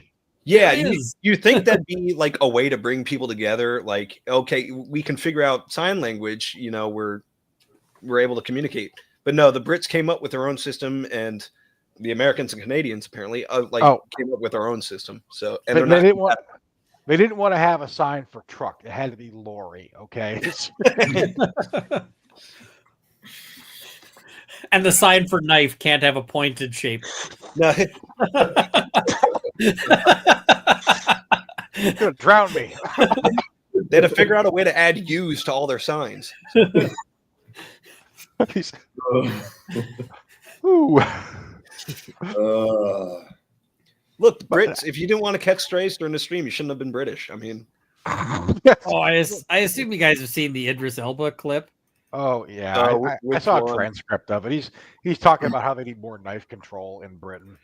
He's like, and you can get like a ninja sword, and I'm like, dude, if you've got a problem with ninjas, you need to fix your society because. And I mean, the Japanese can't even get ninja swords. So. It's like you're not. I'm sorry, you don't have a problem with ninjas? The United States. Why? Because some ninja just gets shot. The only person in the United States who's ever been attacked by a ninja is probably Adam West. I'm just assuming. No. There was an aircraft hangar on, I forget which base it was, but some dude, again, mental breakdown. Oh, I remember this. Oh God, took his sword in there and started fighting people until like everybody just like escaped the hangar and called the MPs and that shit. And just like, I don't want to go in there and like fuck this dude up, but he's also got a sword. So good luck, guys. And they had to call like the SRT teams and that shit to deal with them. But so yeah, American Ninja. It's a real movie. It's based on real shit. So I mean, the real shit happened after the movie, but yeah, it's life imitating art, Mike. They were predictive programming. Time is time is flexible. It's the fourth dimension. It's not. But at the same time, the funny thing though is that the ninja swords that he's talking about, they're the mall ninja stuff. That's what they're calling zombie weapons. It's all the crazy, mall ninja shit that like isn't supposed to be effective, but because they've lowered their threshold of what's legal and what's not, like nobody can defend themselves. Like if you get hit with a fucking mall ninja tomahawk, it's still gonna fucking hurt. Like there's just better options. Yeah. I mean, I use this as a prop a lot, but this thing is funny. What is that? That is it's Aztec. When they didn't have metal, it was their version of a sword. So it's a big wooden paddle with obsidian in it. Well, they killed a lot of people with those. Yeah. The unfortunate thing for them though is that like when you really get your back into it and you hit somebody, especially if he's wearing like a chest armor, the flakes all come out. So it sucks for that one guy that takes it, right? But after that, they're kind of fucked. And then the guy's just taking his saber cutlass and running you through. Like, I've seen prison versions of it where people have made them with razor blades. Yeah, those things are horrifying. Yeah, I saw one that was like 2 books from the library, like glued or like sewn or something together with razor blades on the outside. And like a stick, like just as and I'm thinking, okay, first of all, that is a ridiculous weapon. And second of all, if a guy pulled that on me, I would be like, have my wallet. Like we're good. What are those like wind twirler things that kids have on like 4th of July or that stuff? Oh yeah, that's like the deadliest version of that. You're looking like one of the 3 storms from Big Trouble in Little China where they just have their little like claw things. Yeah, when I was in college, I had my dorm defender. I went and got one of those little metal t-ball bats. I still I don't know where it is, but I still have that. And it's like it's a melee weapon that requires no training. You just hit them with it, right? I mean, it's a bat. Like, I don't know. Have I ever been trained with a sword? I mean, a little bit, but like, would I use a sword? No, I got a bat. I don't. A monkey can hit things with a stick, Yeah, I've just I end up with these things partially because I know a guy who makes swords, and he's like, "Do you want to buy something?" I'm like, "Okay." Tell me more. You got to keep up appearances. You got to get one of those like elven longbows, and then just that'll become your entire person. If it's like for when they ban all my firearms and I have to rip off a liquor store, I'm going in with this. Well, right now I'm working on. I got my business firearms license, which allows me to own some massively illegal weapons like this one. Oh, This is the Milwaukee Fastback. You know where I bought this incredibly illegal weapon? Vegas. Milwaukee. Harbor Freight. Home Depot here in Canada. Oh, Notwithstanding that it's not legal in Canada because you can do that. That makes a knife illegal here in Canada. So what the razzle dazzle? then you can flip it open. Yeah. Oh, So I've got this on my business firearms license. It's the dumbest thing that you could possibly have on a business firearms license. I My guess mine. favorite- My favorite part is like these are too dangerous. We can't let anybody have them, except for businesses. So it's like, Well, the other thing that my business firearms license lets me have is basically anything you saw at SHOT Show that isn't explosive. okay, So I was talking to a guy. I'm working on trying to bring an MP5 clone into Canada for the video of, well, they wanted to ban me from getting any more handguns. Now I have a machine gun. Ho, ho, ho. Slap. there you go. So Awesome. are you as a side hustle? Are you a like private security company at this point? Where No, I'm a film armorer is the business criterion. And you're not working with Alec Baldwin, are you? I don't think Alec Baldwin would want to work with me on that. But you may have had I a few armor- things to say about that. I armor my own YouTube videos. That's It counts. that's sort of That's hey, Canadian as all hell. Can you I have a love flame? it. Can you have a flamethrower, Ian? yes. Somebody's asking. Flamethrowers are not illegal in Canada. Oh wow. How else do you have to clean your driveway? I am trying to. There's companies that make them. I reached out to one. I was like, "Hey, I want to do a video on flamethrowers. Would you lend me a flamethrower?" And they haven't responded yet, but I sent them an email yesterday. So here's hoping they do. I wanted to get one when I lived in Minnesota, so I could go out there and clear the snow off of my driveway with it. Because we are already the birdhouse. Because I have a parrot. He sits in the kitchen window and yells at passersby. Right. So we're the local color. So I always wanted to lean into that and be the guy who clears his driveway with a flamethrower. But now I live in Florida. I don't just start a grass fire. They're actually not great for that either because Oh, people I underestimate know. just how much heat it takes to melt like the snow.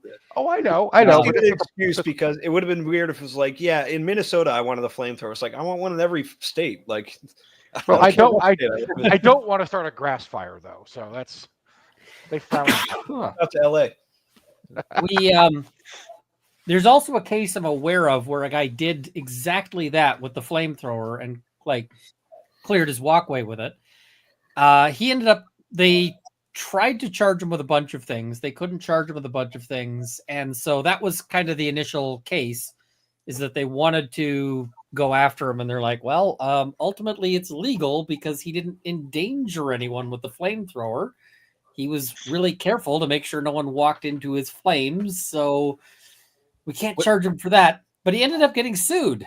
And the reason he got sued is that melting all the snow down like that made a puddle, and then that puddle froze as a giant sheet of ice that somebody like the next day fell on and injured themselves quite badly. So then he's getting sued for basically having created this like ice trap.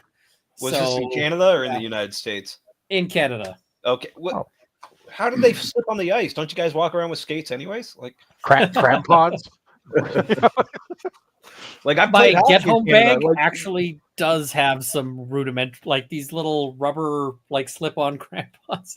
Yeah. I had I had those growing up, like because not every part of the ice rink has the rubber on that shit. So it's like you have to walk out and get something from the pro shop. You generally have to like slip those things on.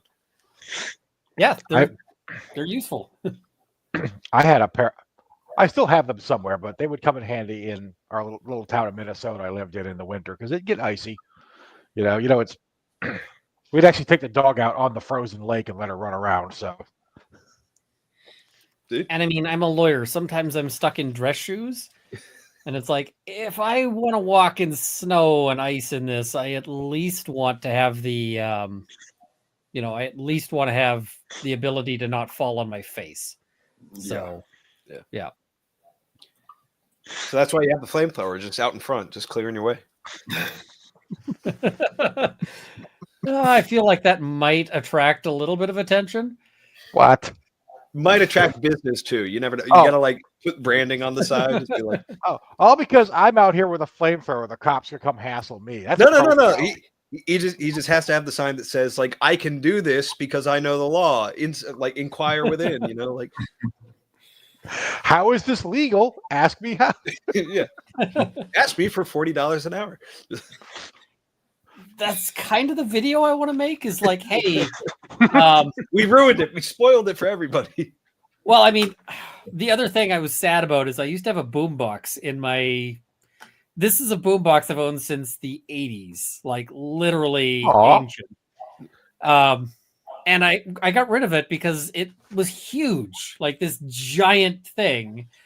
And eventually I had internet out there and I was just running audio off a laptop and little small speakers that were way better than the 80s era giant speakers. So it was like, all right, I guess I got to get rid of this. And now I'm thinking like this flamethrower video, I just bought land that has a bunch of burn piles on it because the previous owner cleared a bunch of stuff and now that's got to get burned, and it's got to get burned in the winter because that's when it's not going to spread. So I want to go out there, and for the video, I want to just be sitting there and like going up to one of these giant frozen burn piles with like one of those little barbecue lighters, being like, "Come on, burn, damn you, burn!" And it's like, all right, now what will Canadian law allow me to do here? And then the next thing will be like boombox landing in snow, music like turn up, music starts blasting, and then like quick montage of throwing on the flamethrower and then just like setting this thing. It's like that. That is sort of my hopeful. The Doom soundtrack intensifies, but in real life, like exactly. I was actually going to ask, what would be your jam for that? What's the soundtrack? See, my jam versus like what I can actually do are different things, because what I would have to do is go and get like something I can get a license for. Or, oh yes, because it's YouTube. You don't want to get copyright struck, right? Yeah, because otherwise I can think of several things I might run. But yeah. If you could get the song license, though, what would be your flamethrower song? I feel like Prodigy's Firestarter might not be a bad choice. See, I said I'd be asking tough questions, right? That is true. Maybe something off the Ruiner soundtrack. I'm just trying to think of the name. Yeah, there's a few good ones off of that might work. Yeah. Well, or maybe something just completely ridiculous, like, something like Taylor Swift or something. T-Swizzle, American Sweetheart. Yeah. Katy Perry Fireworks or some shit. So I used to play a lot of laser tag, like a lot of laser tag. Whoa. Lasers are illegal in Canada? No, they're legal. It's just I moved, so I didn't have like the place I used to go to all the time, right. and I haven't ever really picked it up here. But and I got like competitive about it, so I was reliably number one and like not close with whenever I was playing laser tag. But one of the things he was playing against had no idea what was hitting them every time. I'd go and play against people who were also serious. Yeah, but the funniest I've been playing laser tag for 34 years, son. Trust me. Well, the funniest thing was playing against like bachelor parties, because they would get intense, but they would also be crappy at it. And you could just smoke them and they'd get mad. And so that was, but the other thing is that they would let you, if you brought in music, they'd let you play whatever you brought in.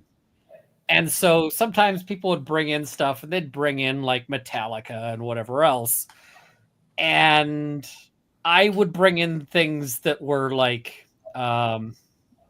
super cheerful, like insanely cheerful, because nobody else could get into their groove when there was something that was just like insane, like some like high pitched voice, like Tiny Tim, stuff going on in the background, or like the Chipmunks or whatever, and nobody Walking else on could really get into it. sunshine. Whoa. Exactly. It's just like, I'm going to throw everyone else off of their groove, and I am just going to. So, when you've got the thing of like, there was something on Reddit a while back of like, let's say guys are kicking down the door to your house and you're like, what music do you play on the sound system? And I'm just like, Chipmunks Christmas, that kind of thing. Just so they're like, that guy's gonna know what? he picked the wrong fucking house. Well, so that guy might be okay with just dying right there, because if he goes to jail, he's gonna have to tell people, it's like, how'd you get here? It's like, I tried to rob a house and I got taken down to the Chipmunks music, Christmas music. Like,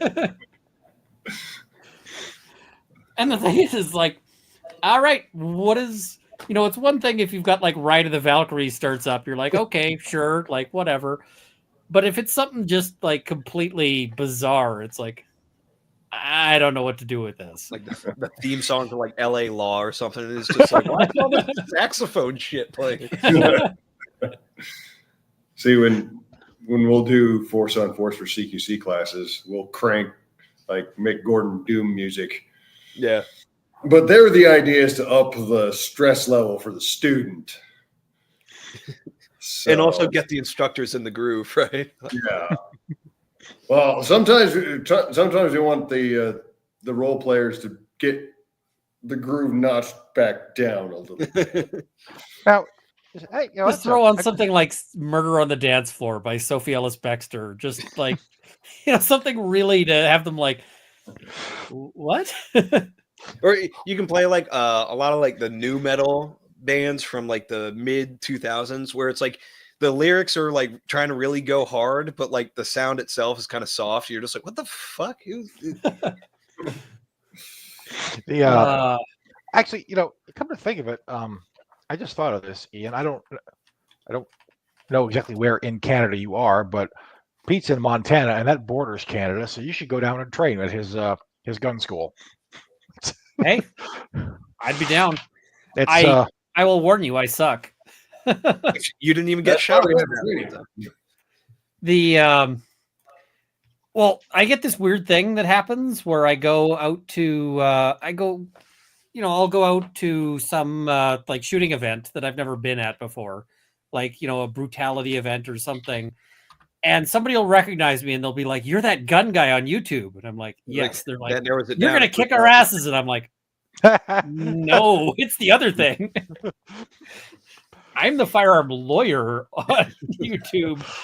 I mean, because look, you're even if you kick your ass at trial, maybe, but not. Yeah. Even if you do have the time and the money to shoot or even go to competitions once in a while, there's going to be some gun autist there who just goes to every class, who shoots constantly because he doesn't. That's his whole life, right? That's his whole thing, and he's gonna be better than you because that's all he does. Like when he cooks in the kitchen, his timer is the shot clock. Like it's not the. Well, I mean, you get people. I met a guy who, like, he was retired before he was born, basically, because he was this trust fund kid. And so, like, his ammo budget was just yes. And the best budget to have, Yeah. So, like, he just went to ranges and he'd be sitting there, like, at an indoor range, just shooting. And when he ran out of ammo, he'd go out and he'd be like, put more ammo on the card. And, and they're like, how much do you want? And he's like, I just grabbed 8 boxes. I'm going back in. And eventually the guy is scary good because you put that, like, you put in thousands and thousands of hours. And the thing is most people don't have a budget for that. You get into certain shooting sports, and everybody who competes seriously, it's military background is a lot of it. Like you get into like the real long distance shooting, it's like, okay, there's two ways to learn this. One, you were taught by a military, or two, you put in a lot of practice. And the way to put in a lot of practice is you have the military funding this, right? Because how many rounds of 50 cal can you go through in a week? Oh, that's where you combine the two. It's like, dude, you just mag dumped a bunch of Rothfuss rounds. Like, what the fuck? We actually, Yeah. It was supposed to be a drill. I don't recall the logic behind it, but we did mag dump the Barrett, and I never ever want to do that again. Did it get through the 10 rounds without malfunctioning? Yes. Oh, hey. Yeah, Barrett ain't as bad as like blessing. Let's put it that way. It's the mags that really fuck it up. I just shot a Barrett for the first time on this trip. It was, I mean, they're a fun gun. I would totally buy one if I could afford one, and if they were legal here, and if I could afford to shoot it. Yeah. But they're fun. The recoil wasn't actually as bad as I thought it would be. We had them. That's because you have a brick of a bolt with massive recoil springs. Yeah, and the actual recoil spring is like this long. Like EOD had Barretts for certain the small arms munitions, just SMUD, right? It's when you shoot a bomb with an armor-piercing incendiary round and try to get it to cook off. We did not use them for sniper battles like in Hurt Locker. That I don't think that ever actually happened. Because nobody at the EOD is that good of a shooter. Somebody might be. There are a lot of gun guys in EOD, but we got into a firefight when we had EOD like just on patrol with us. It was great because we didn't have to wait for them to finish chow and drive 2 hours out to us. But yeah, we take contact, and the guy's carrying the fucking like sniper rifle, the bolt action, and he's like fucking firing, maneuvering with the bolt action, just like walking across the road and that shit. So I thought it's like maybe they all go through some like special sniper school or some shit. We had Remington 700s for the same thing too. It was the thing is that they did smudding in Iraq like in like 04, 05, and 06, but they kind of got away from it because it doesn't reliably make the bomb detonate, and what it can do is piss the bomb off. So when your team leader has to go down there in the bomb suit, now the bomb is pissed off, or it might cause it to deflagrate, which means it catches on fire. It could burn for 24 hours, and then it can still explode while it's burning. That's not off the table. That's mainly like, oh, good, the C4 is on fire, and now nobody can go there for the next day. Now everybody knows there's a hazard there. You don't have to keep up the cordon. That was mainly a thing done on range clearance. It could also be daisy chained with a bunch of others that you didn't know were here. Yeah, so they were doing that a lot. Oh, you're reminding me of my favorite internet meme, especially because of Mike's reactions to it, which is always how would you disarm this like mock explosive? And it's like, I can tell you how I would disarm that.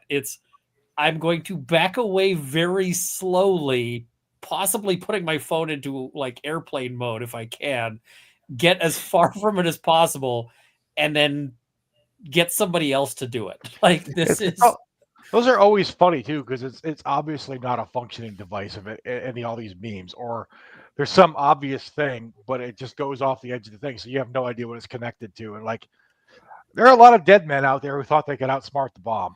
I thought you were just going to be like condet, like every fucking time. We didn't actually call it that. We call it a blow in place, a BIP. That's what EOD calls it. You would find a way to gay it up. Yeah. Like, look, man, when you see something running this hot, you just got to blow it in place. The most realistic part of Hurt Locker was the homoerotic drunken wrestling scene. Yes. I haven't watched that movie. I saw a bit of it and I was like, this is probably dumb. What you're talking about earlier, where like you get these military sci-fi writers who they're fans of the military, but they don't know how it works. Catherine Bigelow movies are kind of the same way. It's like there was like an actual EOD guy who advised her on that. He had to like distance himself from it after because nobody wanted to fucking work with him. Well, so here's It's the thing: is there's like 95% of EOD guys I've talked to. There's like, I fucking hate that movie. It's so inaccurate and all that shit. And then there's like one or two guys who were kind of there in the early part of the war who are just like, oh yeah, we could do whatever the fuck we want. Yeah, we basically did all that shit anyway. It's like, I don't know who to believe though. Both happened, right? Like I knew guys who were in Iraq like in the early days. And they were just you call it hurt lockering it up, just rolling around in a Humvee with 3 guys, just wherever the fuck you wanted. Like it was Wild West, right? But that was in 05, 06. That was usually we'd call EOD. We'd sit on the cache for another 8 hours after we, the reason that happened. After we dug it up, which they later told us we probably shouldn't have been doing. But To be fair, you probably should.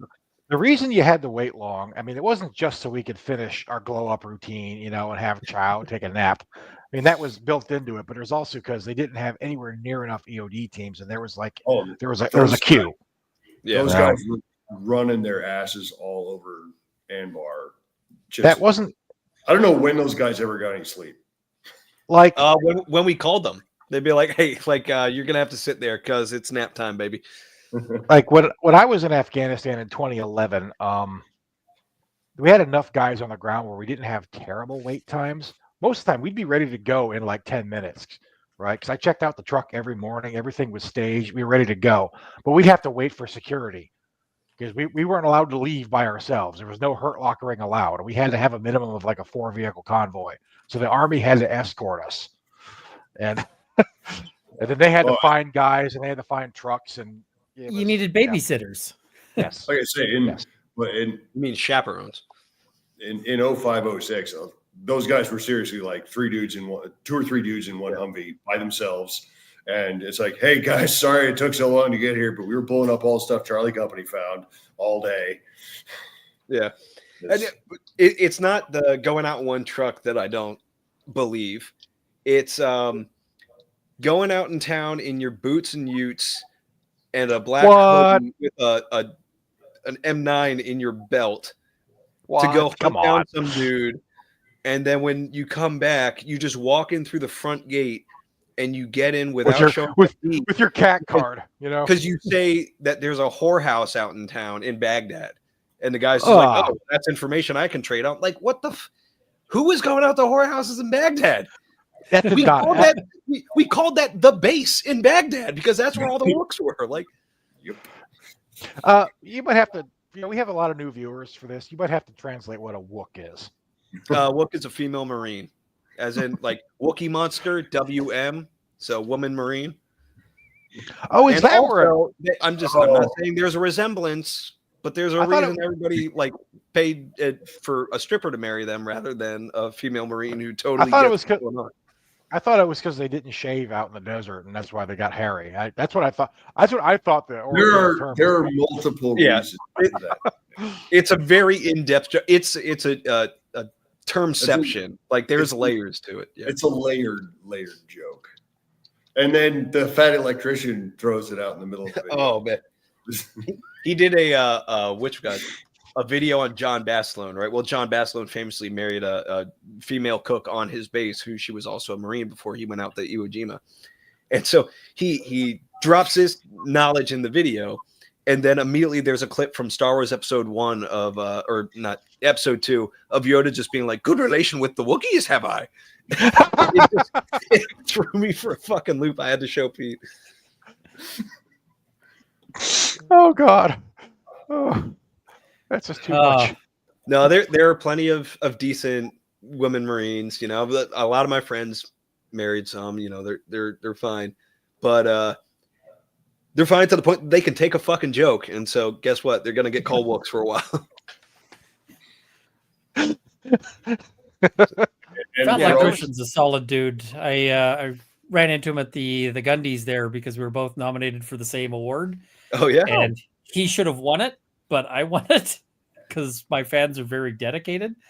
And I don't think he's upset about that. But now I don't think so. I suspect that his revenue comparatively is 1,000 times mine. So I don't think he could complain at all. But no, he bought me a beer afterwards, which I was like, okay.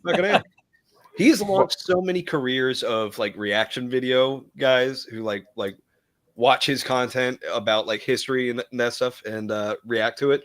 And he doesn't seem to mind, especially if you're not an American and you're like watching his videos, because he's just like, now they're getting into American history or gun stuff and all that. So he takes it in stride. He seems like a really cool, level-headed person there. So yeah. I mean, we say this now, but now, like on the next episode of like Unsubscribe, he's gonna be like, that fucking Runkle stole my award. Well, my speech was literally, I got up and I'm like, it's online somewhere, but it starts off with, so I don't have a speech written because I don't deserve, like, I shouldn't be the one winning this. I'm in a category with a fat electrician and 22 plinksters. So what the hell happened? You got an award. You got an award. You went up there and apologized for it. That is the most Canadian thing ever. Well, then I also talked about the Second Amendment, which is maybe not that Canadian. There you go. Well, it depends, because there are a lot who are just like, please, 51st state, and which, like I said, I'm over here like, calm the fuck down. Like, if that happens, you're not getting to stay good. Let's talk about like Alberta and Manitoba first. You know, let's maybe Saskatchewan. That's in the middle somewhere, right? So the thing is I'm not a huge fan of that for a couple of reasons. I mean, a lot of people, we got patriotism too, but B, the Canadian Constitution is basically not amendable. So, like, the whole idea that we'd sign up. Like, Trump floated the idea of, like, if the economy in Canada gets bad enough, Canada will decide to become a state. And it's like, we don't actually have the ability to decide that. Like, the Constitution can't be fixed. We can't, like, change any of these things. So, no, we don't actually have that ability baked in. So, really, the only way it can happen is militarily. And I have no pretenses that Canada is going to hold up against a U.S. military invasion. But I do look at the sort of the geography and I'm like, well, if I was the US, it would be, okay, you occupy in the first like 2 hours, you occupy Vancouver and Ottawa and everything along the border. And everything that's too far out to occupy in the first 2 hours, you just bomb the shit out of, and then you'll go mop it up later. And I'm in the bomb the shit out of area. And I'm like, I don't really like this notion, because any plan that involves bombing the shit out of me personally is one I'm not a huge fan of. So, it depends. Makes you feel any better, you don't have a tactical looking go bag, so it's not like the bomb. I'm gonna target you. The bombs don't get that picky, but if they get, I mean, if they got edge detection and all that shit, I'll come visit. Decent about it, they just hit the roads and the railways. Yeah. And, I'll come visit. I'll come visit you in the internment camp, like with the... I mean, if there's enough warning, I guess my plan would be go off to the property I just bought, if I can get like a place to stay up there, and just be like, well, let's be in the middle of nowhere until all this shit chills out. Well, I just want to throw this out there, though. Like, the Articles of Confederation didn't have like a thing where they could just throw it out and make a new constitution until they did. So, it's... You could do it if you want. If you can get enough of your countrymen to want it. That's the hard. Yeah, and that's the thing is, look, as much as I like dunking on Canada, like Ian's right, there is a lot of Canadian patriotism. So it's like, even guys that are absolutely hate Justin Trudeau and are fully on the Trump train and that stuff, they still hear it's like, hey, we're going to annex Canada. They're like, no, I like being Canadian. I like being in Canada. So let's also not forget that there are large swaths of the Geneva Conventions that were put in place because of the Canadian Army. Yeah, Canada does have, like, if we were a board game, Canada's special ability would just be invent new war crime. It's never a war crime the first time. Yeah, and the biggest war crime was the neutral zone trap. I'm still pissed off about that. The dead puck era. The other thing is that it, like, let's say, okay, Canada gets occupied. we probably wouldn't get any of the like cool stuff like the Second Amendment, because typically you don't go, hey, we're going to occupy this territory and then give them a fuck ton of guns. That's not usually how that goes. Have you seen Afghanistan? You say See, yes, if it's an Afghanistan occupation where you just move in, bring billions in cash and supplies, and then fuck off later, that would be great. I mean, yeah, that's a pretty big joke.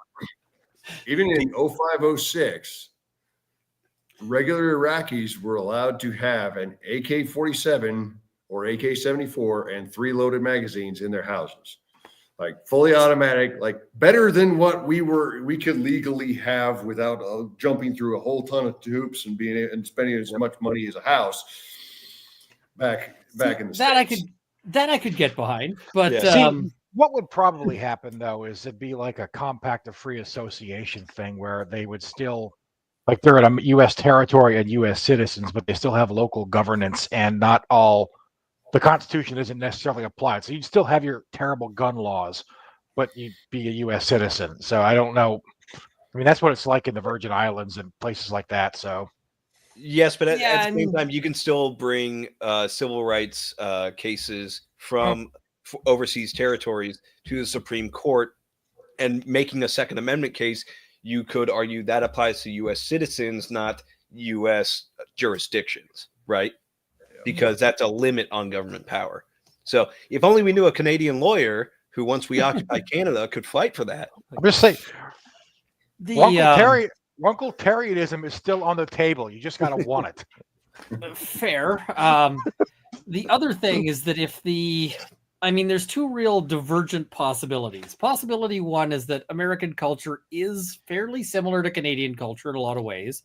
And so it might be that, like, if the experience is sort of largely benign for people, like it's just like, okay, we now have American flags, but really we're gonna, like, it's gonna be business as usual. I suspect that you wouldn't get too much. You'd get some like insurgent crap, but not a lot. But if it was like, okay, now we're gonna, whatever, and conditions were not great, then you end up with a really crappy set of, like, whatever, because it's really difficult to identify Canadians from Americans sometimes. Like, maybe not the Quebecois, but they all look Indian. So it's like, okay, we go there. We do not take away their metric system. Then it's going to be on. I mean, that you might have weird, like, shibboleths and so forth, but you might end up with some Canadian wanders down to, like, blow something up. Right. And that this becomes a constant problem. I will not measure things in football fields. Okay. What if, like, the only change is, like, we go up there, it's like, look, you're going to have our economy, you're going to have, a more stable dollar or whatever. But we are shutting down the Canadian Football League. Like, that has to go. Like, NFL got a monopoly thing with us. This is how you guys can have the NHL, but Canadian Football League's going. How do you think that would go over you? I don't watch sports at all. I don't know how many people actually watch the CFL. I assume it's mostly like CFL players and their families who watch it, but I don't know. Okay, because that's what I hear is there are a lot of Canadians who are proud of Canadian football, but they don't watch it. They watch American football. Yeah, I just don't watch any of it. Like, I don't watch hockey. I don't watch, I don't watch any sports really. So, yeah, I don't follow any of that. I like watching Three Gun. Three Gun's cool to watch. And then I can pretend like I might be able to do better, and I know I can't, but it's like, oh, that guy stepped outside there. He shouldn't have done that. And it's like, yeah. Sports and firearms, it brings up an interesting point. Those, like, air guns at, like, the Olympics where, like, the Turkish guy just doesn't give a fuck and he's just shooting the pistol one-handed. How legal are those up in Canada? Like, what special laws apply there? So they ban the transfer of handguns unless you are, like, an Olympic shooter. And the problem is that in order to... The problem is you basically already have to be an Olympian in order to qualify for that. And so it's like, how do you become an Olympic shooter if you can't, like, it's not like people just squirt out of the womb and they're an Olympic shooter, right? They have to practice. So The first thing out is the barrel of the 22. You know, That's some genetic engineering I can get behind. You know, like, you just come out guns blazing like Yosemite Sam or some shit. I mean, if we're doing that, then it maybe should be like a 9mm as opposed to. But I was born like, this way. Yeah. So basically, we're not going to see like Canada able to compete in those once the current sort of crop of Olympic shooters gets old. So yeah. So you got that to look forward to, which is nice.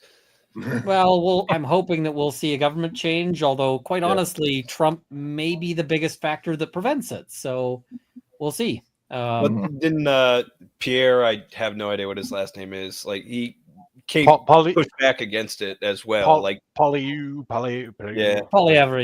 It's just so it's like literally everybody in the Canadian political sphere is pushing back against this. So I don't know. The problem is you've also got like Elon Musk endorsing him and that kind of thing, which is sort of seen as being too cozy. So, like the U.S. government might be messing stuff up for me, but that's like okay, it is what it is. It happens.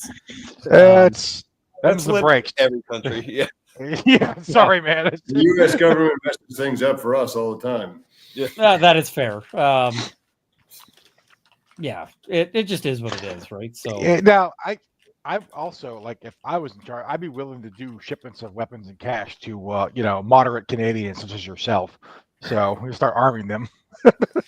Oh yeah, no. If it doesn't go, I'm planning on airdropping a bunch of like Liberator one-shot pistols. Well, I'm hoping to get the MP5. I'm hoping to buy a PPSH. At which point, I will probably be better armed than like most Americans. So, especially up by you, like because Illinois is right there and stuff like that. Yeah, it'll be like okay. So I got an AR. Because of my business firearms license, I'll be able to unpin my mags. So it'll be like okay, I got got my AR, got my 30-round mags, got my MP5, got your folding knife. Don't forget that. Yeah, the folding knife that'll really help. So yeah, I mean, but at the end of the day, it's just like Well, the other fun thing is you've got all the like anti-gunners who are like, "You'll defend us, right?" And it's like, tell you what, I will teach you how to defend yourself. Like, I will happily like take you to the range. I will teach you how to shoot. I will help you get your firearms license and so that you can buy your own guns. But I'm not dying for your, Is it that now? It's like Rorschach of the Bailey. It's like all the whores and politicians will shout out, "Save us," and I'll whisper back, "No." I mean, I'm old. I'm out of shape. I'm not exactly going to be like Rambo on this one. It'd be like Rambo if he runs into the woods for 30 or for like 30 feet and then is like, "I'm really tired. I need to sit for a minute." And, and then he's like surrounded by cops, and it's like, all right. I mean, that's not the worst description of the first movie ever. Like for at least the first two acts is like he escapes into the woods and hides in a cave, and then the third act happens. I mean, it's if he actually has and he sets some traps and so forth, and I don't know how to do that. So, like, okay. Yeah, I'd just be like, I'm too tired. And then the ATF would shoot my dog. So it's unfortunate. Although I am curious as to who gets appointed to that service department now. I have a new proposal. Brandon Herrera, I think he's out. I'm not sure. I think they said no to Brandon Herrera. There was that guy. No, I'm just kidding. There was that guy who was just reported where the ATF fabricated information against him and they sentenced him to 20 years. I'm like, that guy could be the head of the ATF or pardon FPS Russia and immediately make him the head of the ATF. Like just straight out of jail. And it's like, you're pardoned and you have a job. And he's like, what job? You are now head of the ATF. He's like, what? It's like your pardon is conditional on it. Oh man, You have Here's to the thing, accept- though. I have another condition for that. Is he has to keep up the Russian accent just Oh, to yeah. really troll one side of the media. he has to be the This is professional Russian interference. professional Russian interference. Yeah. And he was like the original gun tuber too, kind of, wasn't he? Yeah, Yeah, I he think kinda so. was. Yep. So, I mean, I think those are all good choices. The other thing is, like, there's these robot dogs that we're seeing now more and more. Does the ATF have an answer for that? It's Because called, the ATF might be obsolete if those robot dogs are bulletproof. that's the only way to get them to carry like tasers and electronic weapons is if they have to shoot a robot dog.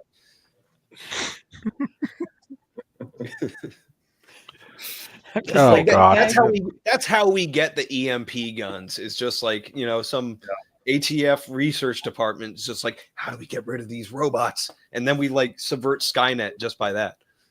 Well, I like this plan. one of the if they put manufacturing on my license, which I'm working on, one of the things I'll probably start playing with is like, what sort of rounds could be used against like these robot dogs? All of them, And I assume.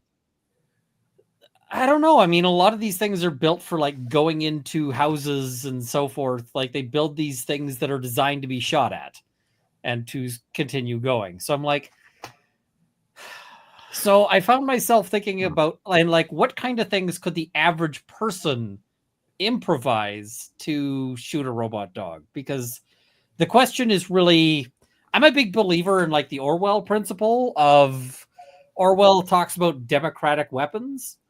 And he basically says that like rifles and hand grenades are democratic weapons because the average person can use them, right? You don't need a whole bunch of training. You don't need a military background. Whereas like a bomber, like, okay, let's say I decide to fight the government. Cool. Let's say I somehow get a hold of a bomber. I'm going to make a big crater with that bomber at the end of the runway. If I'm doing real well, right? That's No, too so. soon. Yeah, fair, right? Like, No, I get what you're saying. I wonder if there's like a DCS patch for that, like where you can actually like train on the flight sims for that shit. Although the question of like what actual classified stuff is in there, but thankfully we have War Thunder that you can just go on the forums there and figure that shit out. how many people have lost their careers over War Thunder? Not enough because they keep doing it. Like, Not enough. Like Now- every time, I feel like the opposing spies right now just go on War Thunder and are like, this American tank sucks. It has no capability against EMP. They're the And then just, moderators like- on the Discord. It's And then they just set their watch. But the best part is it's not just the U.S. doing it. It's like it's Russia and China. It's everybody trying to do this dick measuring competition. So it's like literally every intelligence agency is there, just like write that down, download that. every country has French. their military autists that just they memorize the facts. And the thing is, So- at this point, if I was the U.S. military, I'd have counterintelligence generating fake manuals for tanks. And so I'd be going out, like, getting into stupid fights on War Thunder and then posting fake manuals and just, like, doing that kind of thing just to, like, muddy the water. Could you imagine being the guy who has to, like, make fake tank manuals, though? Well, there's actually. I mean, I know people that would do that for free. Like, there's Sorry, actually go ahead. some evidence that that's kind of what Tom Clancy was doing.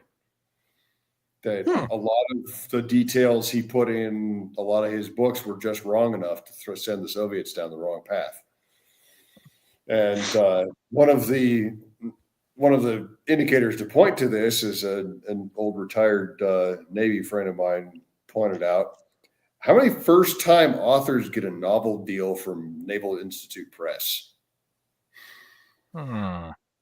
yeah, get your old noggin jogging, huh? Yeah.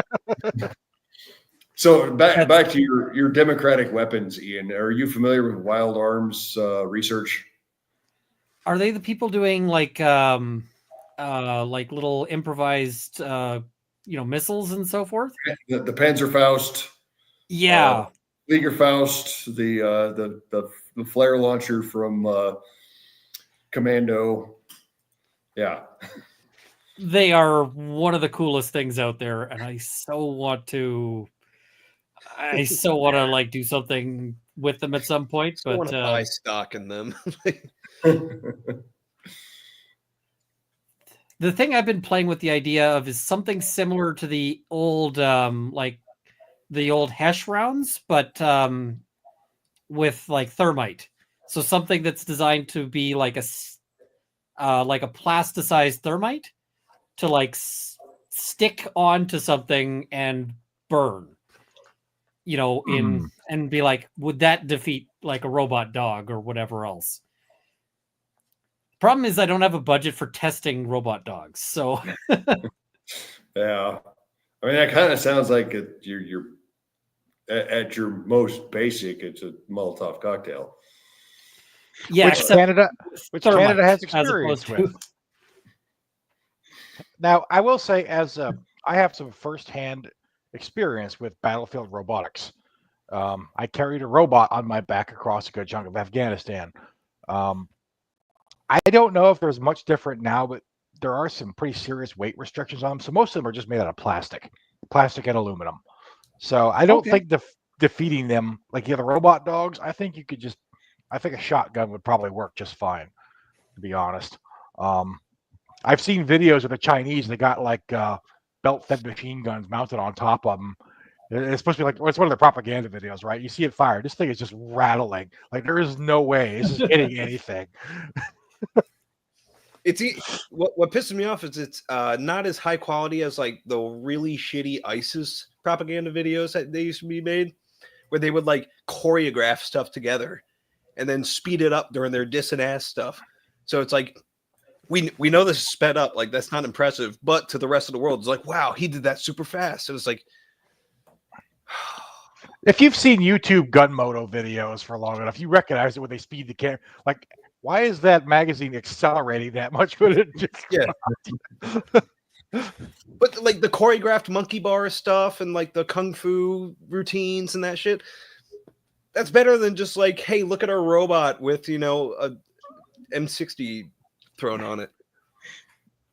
I mean, at the end of the day, I see a guy who could do the monkey bars real fast. And I'm like, that doesn't worry me that much. The robot dogs concern me a little bit more. But I mean, you see like the robots that police use for like sending into a house to go and like tase the guy or whatever. Those things are designed to be shot at and they have some armor on them. And I'm like, yeah. And just, in the event that war turns into something like, drones dropping grenades on people, like what are the defenses against this? What does the ordinary person do? Shotguns, like for the drone thing specifically. Yeah, shotguns. Yeah, shotguns and overhead. Shotguns. Oh, and overhead which? Overhead cover.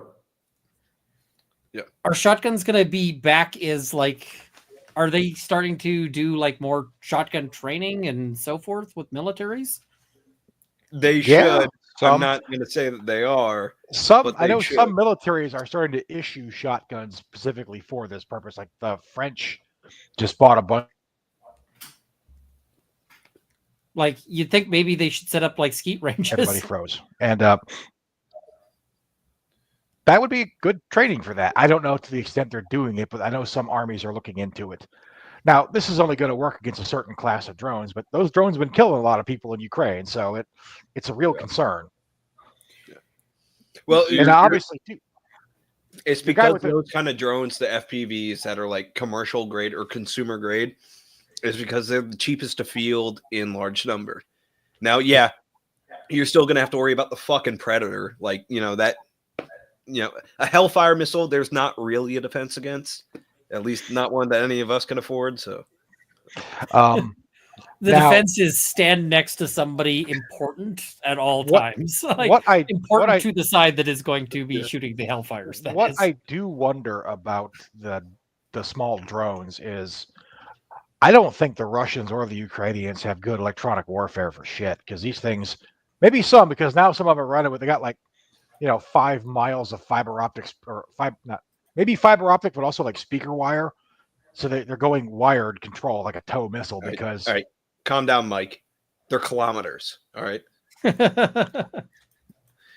Where's that meme about how to slap someone through the internet? What the fuck is a kilometer? It is so many blue whales, dude. Like, but to your point, yeah, like while the Ukrainian war has been going on, America has been designing like a shitload of anti-drone electronic warfare. And we're also about 30 years ahead of our next competitor in terms of electronic warfare to begin with. So that's what we've been using this war for. There's also there's the electronic warfare angle. There's a system that can be mounted on a truck that is basically a 30 millimeter airburst. Yep, it's a flak gun. It's just going back to the old days of flak. Yeah. But to Mike's chagrin, not flak jackets. Like, no. Mike has opinions about plate carriers and all that. Well, don't come cry to me when you get killed from frag going in your armpit. All right. We were still wearing the second chance vests when a couple of our guys got shot through the armpits. Well, the soft armor doesn't stop bullets. My thing about plate carriers was in Afghanistan, right? The number one killer by far was IEDs, and it's low velocity, fragmentation. So they would start having guys wear plate carriers to save weight. You would have been, at least where I was operating, you would have been better off with just a soft armor vest with no plates. People weren't getting shot very much. They were getting blown up a lot. So, and that was. Although it might be that they weren't dying because they were wearing the plates. Like, did you track?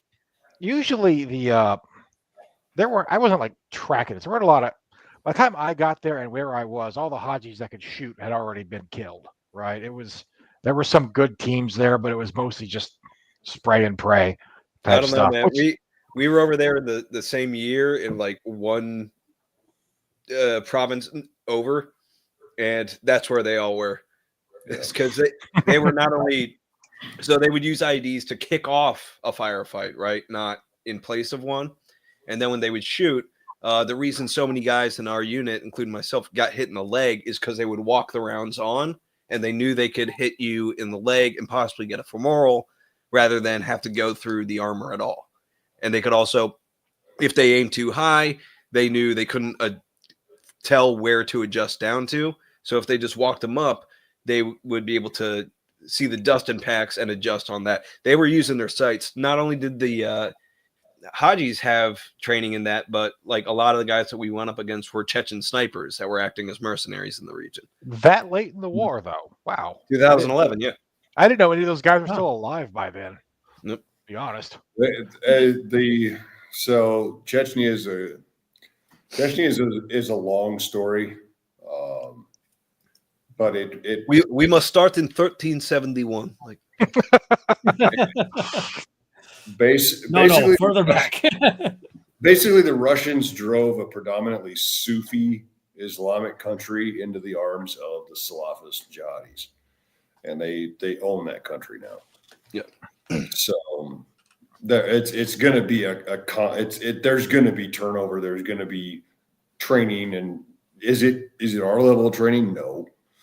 But to what Coop said, I was in roughly the same neighborhood about a year before that. And yeah, those sons of bitches could shoot a lot better than the Iraqis ever could.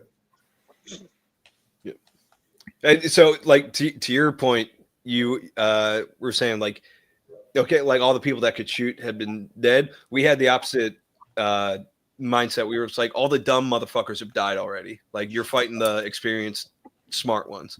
So, and you see some of the training stuff that they're putting out now. It's not the monkey bars and jumping through flaming hoops anymore. These guys are doing good weapons manipulations. They've got good gear. Some of it may be airsoft gear, but it's better than the Chinese shit they were using 20 years ago. And the thing is, like, we're talking about like gun people on the internet. Like, yeah, no, they're not going to win any competitions in action sports, but that doesn't really apply that much in an actual like unit level engagement. You know, it's because the gun stuff on the internet, we would have a saying, you can use competition in a gunfight, but you can't really use a gunfight in competition. Like the fundamentals of like shooting for time and doing the drills and all that stuff, you can apply those into a gunfight. But that's because like the fundamentals and the quick work and the time and all that stuff and the competition stuff, that's arithmetic, and you can get really good at it, and you'll be faster than anybody else who hasn't been training that long on it. But a firefight and tactics are calculus, and you incorporate arithmetic into it, but there's so much else going on in that stuff.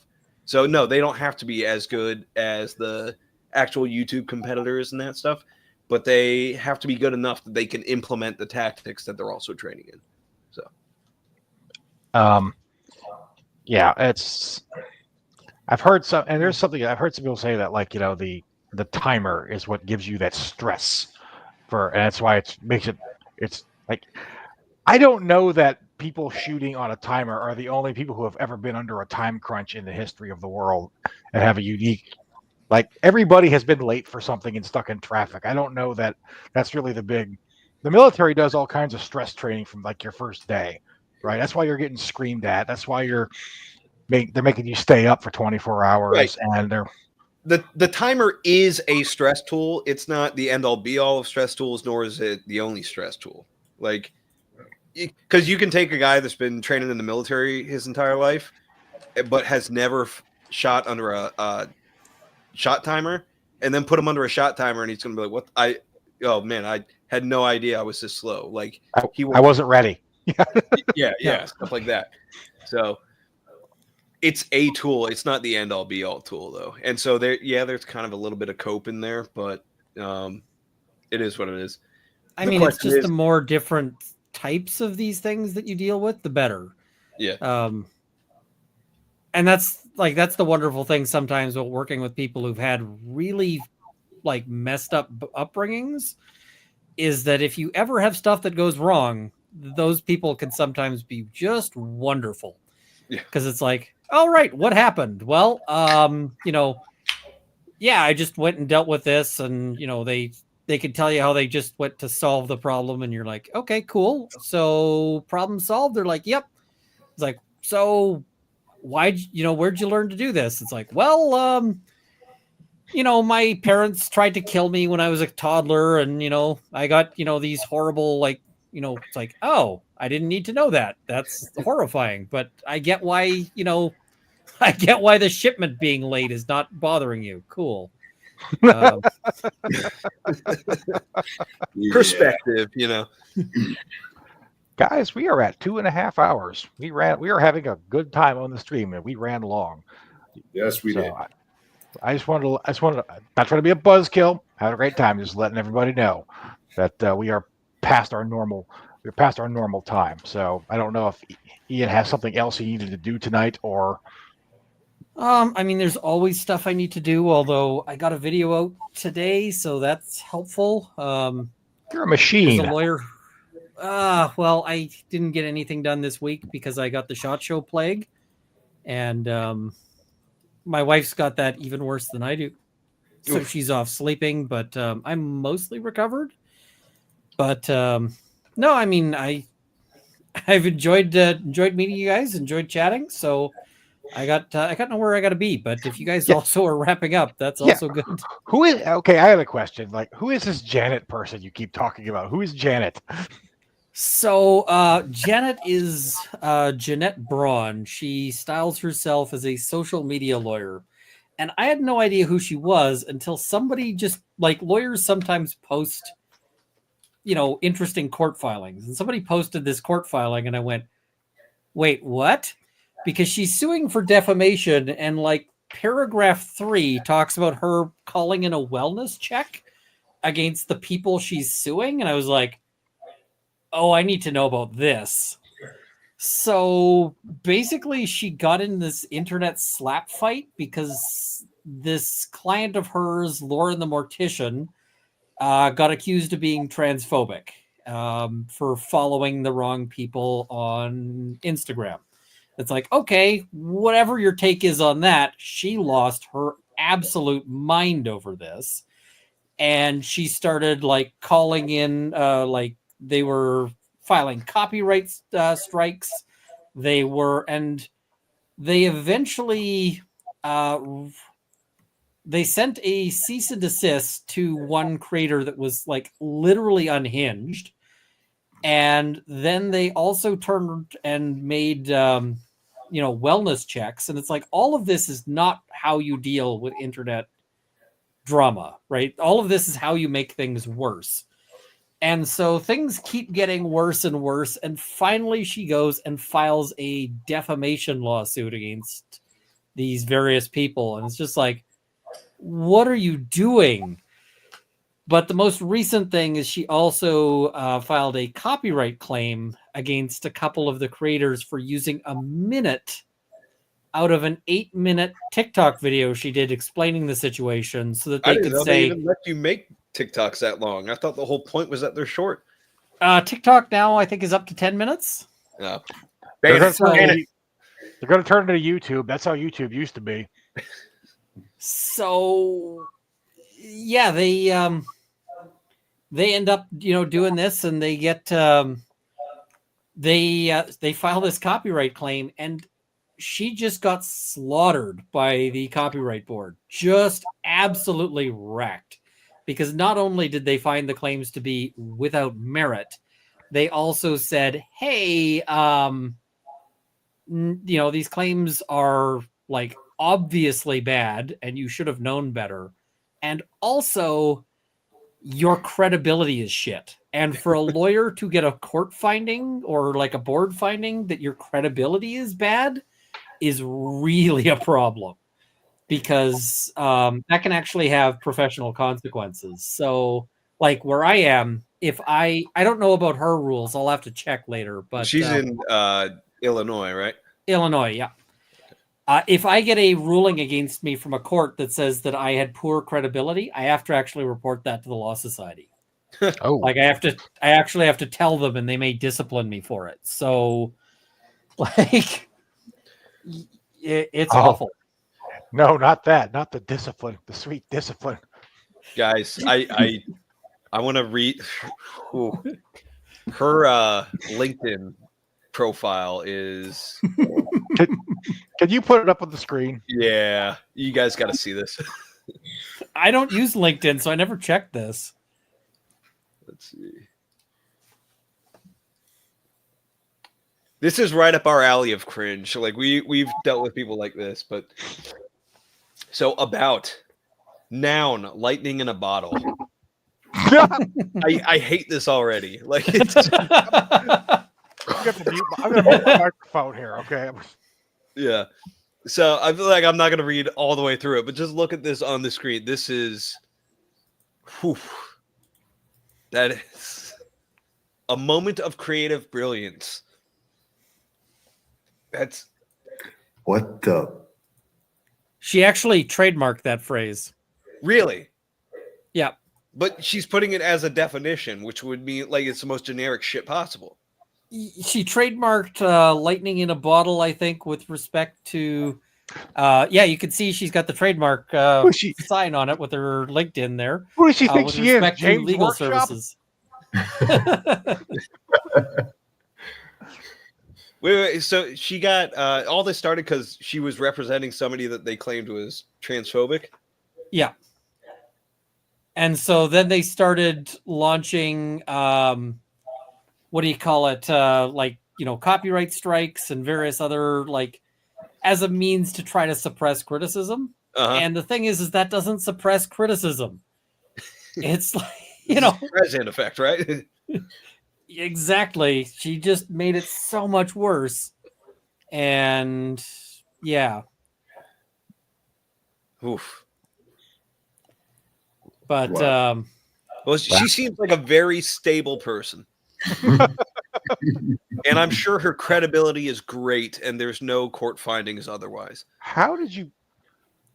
So they just let anybody into law school these days, huh? The thing is lawyers vary dramatically, and I have read some court filings where I'm just like, oh, wow, you are a person who exists and can maybe fog a mirror on a good day. Well, after watching what happened to the everybody involved with who was on the Kyle Rittenhouse stream back when that happened, and what has happened to all those people in the subsequent couple of years, you are right. There are all kinds of people that have become lawyers.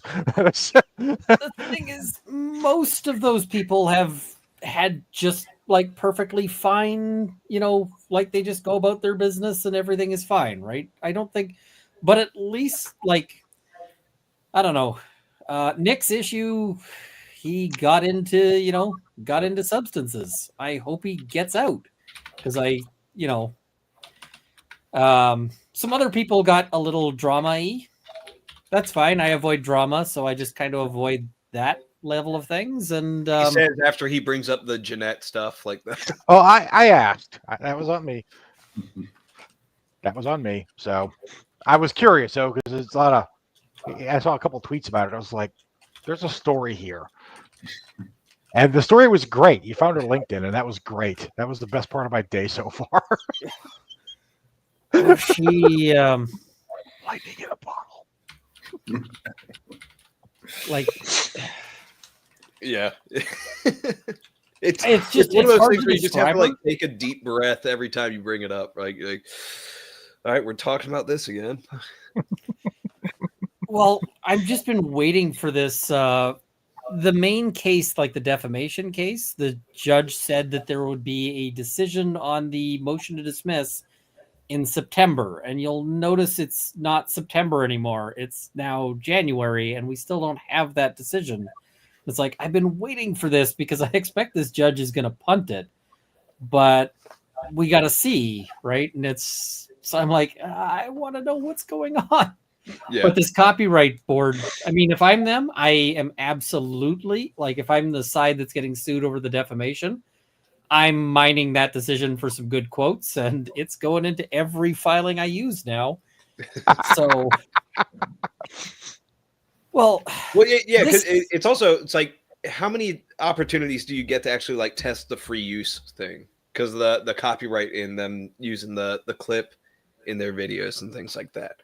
So it might actually have broader reaches than just this weird little internet drama case. So it is. I wouldn't even say it's like a useful case, because it's just so obvious. Like, this is all of the ground on these issues has been worked out before.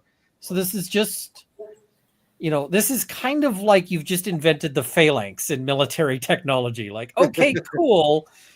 But like, we had that since like the Romans. They did that just fine. So, she's, this is one of those things where it's like, you really ought to have known better. Yeah, it's, like the, you get the Canadian people, because there's all the Canadians who are like, yeah, we would win a war. And it's like, I appreciate your patriotism, but no. But they're like, yeah, the U.S., they'll invade in the winter. And it's like, no, they'll invade in the summer if they do that, because they're not dumb. The whole concept of don't invade northern countries in the winter has been discovered before. Like, joke's on you, we're invading from Alaska. To be fair, I think that there are like, one Walmart on Black Friday probably has enough people and enough weapons to pose a serious threat to Canada. So, well, like, not anymore, because Coop just gave away the plan, so that's out. Like, remember, I feel when like if SHOT Show had about fake information. If SHOT Show had gotten too rowdy and decided to like invade Canada, SHOT Show probably could have done it. We're invading. Would have had to take a break to put some firing pins back in, but so noted. Wow. Reverb. Wow. Well, Ian, somebody in the comments is asking you about Friday Night Frenzy. Oh, I saw- yes. If we wrap up, I will pop over to Friday Night Frenzy, which is a friend of mine. He is streaming tonight.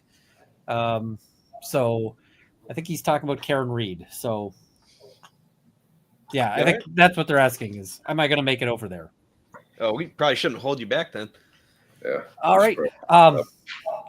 I will let you go. Wonderful talking to you guys. This was fun. This was fun. Thanks for stopping by. We really appreciate it. Oh, anytime. So cheers. All right. And we will see you all next month, folks.